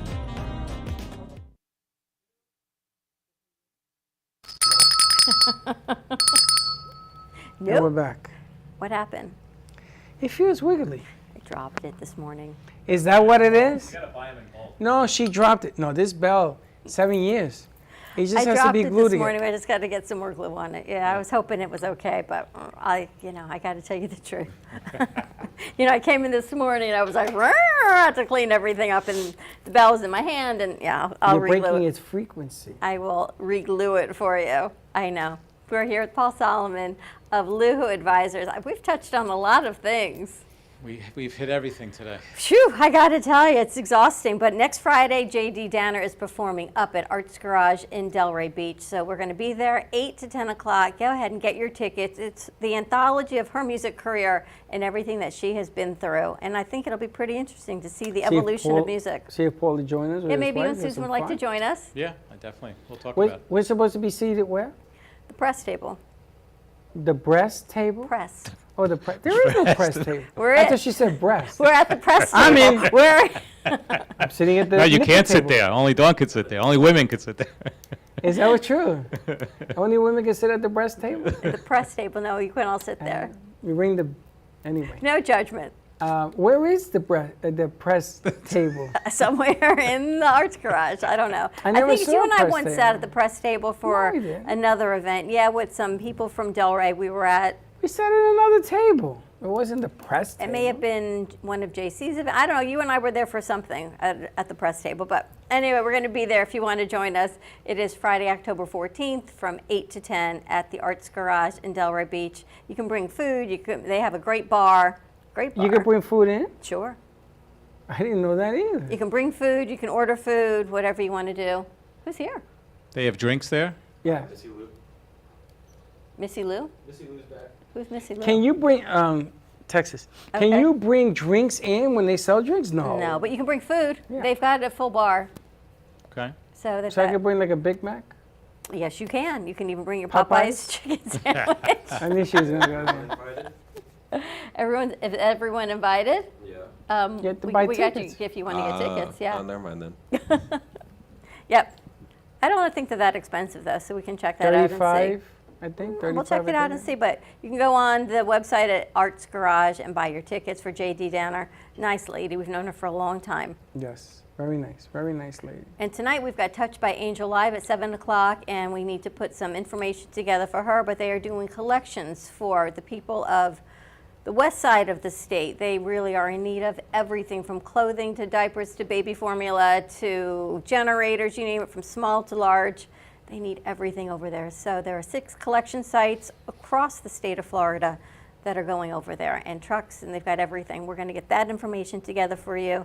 And I believe drop-off points are all the local gyms in this area, and they're being received at some of the local gyms over on the other side. Now that you're here, they are fixing the roads into the islands. I think it's something I called heard they're putting Paris, temporary bridges up. Paris Island, Staten Island. Sanibel?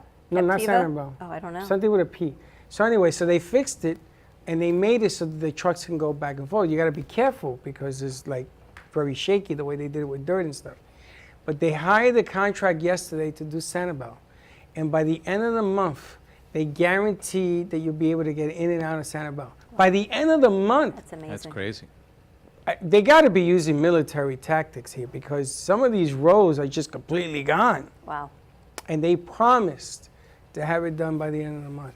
And Biden said, we ain't leaving Sanibel until people get in and out. So again. why does it take a major disaster like that and they can build a road in less than 30 days, but I-95 for 10 years, they're still working on it? How does that work? Let me tell you something about I-95. Have you seen how they've been expanding I-95 because yeah. they want to pay the tolls and stuff? Right. Do you see that? I've been here 17 years. They've worked on I-95 for 17 years. Oh, absolutely. So what they do is the money is just stretched out, and they bring in different companies to work on it. The money's there. It's just that they want to do it a little bit here, a little bit there. But they got to get rid of these water towers, so they take a little money here, put it over there. Next year comes, they put the money back. They play Monopoly. But in Sanibel, it ain't no game. So all that money is being put in there is landing Imagine there. getting that government contract. You're a Yeah. construction company or you're a startup and you're thinking, how am I They going to get- pay yeah. my payroll this month? And bam, you come in and you get this contract, changes It's your got to life. be one of the biggest forever. companies ever, or a group of companies. They signed the contract yesterday. Biden says it's done. Can you imagine? They started working on it last night. Yeah. But they are going to get people in and out of that by the end of the month. I was shocked when I heard that. You can't get a pothole filled in this country, in this city. Well, all of a sudden they're building Can't get the roads. outside of your building painted, but yes. Well, it's Building amazing bridges. how they really do pay by the mile, because if you drive up and down 95, you'll see that there's new pavement for like a mile or two, and then it stops. Pay by the mile. Right?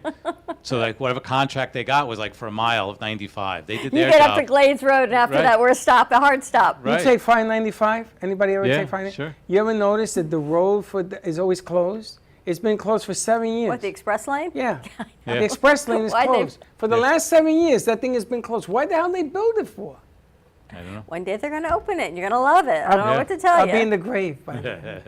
A lot of great information, Paul. Thank you as always. How do we reach Paul? Yep. Phone number is 954-540-6609. My website is LUHU, L-U-H-U advisors.com, or join us every Tuesday night from 7:30 to 8 o'clock, where we'll just talk about anything and everything. Usually every week we kind of pin it down to one or two subjects. But call me at any time in the studio or at home. And if you only hear the end of the show, like people have told us, give that number again. 954-540-6609. And your question has multiple layers to it. Don't think it's about just buying a house, it's how to get there. So be smart about what you do. And when you get Paul on the phone, pick his brain, make an appointment, and sort of feel out how you get to the answer to your question. Yep, it's not just for your parents. Paul's got information for you as well, things that you're even talking about doing.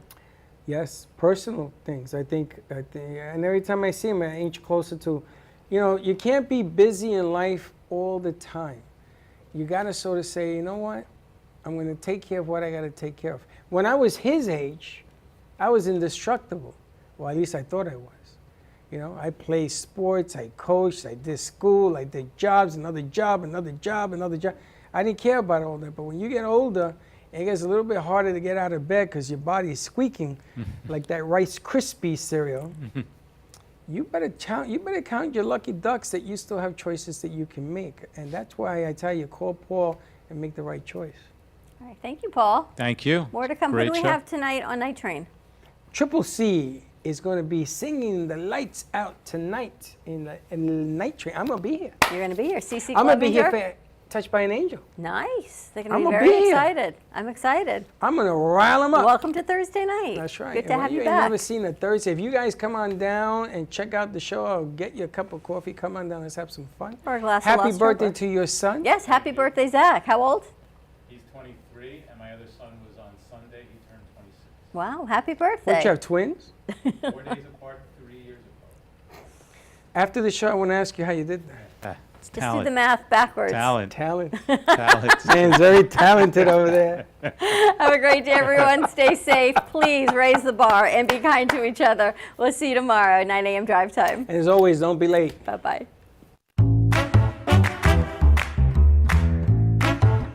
Well, that's about it for today. Even though the show's over, the Brooklyn Cafe is always open for business.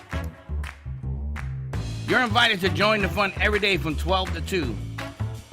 If you missed some of the laughs from today, Dawn and Freddie S. will bring you more good cheer next time.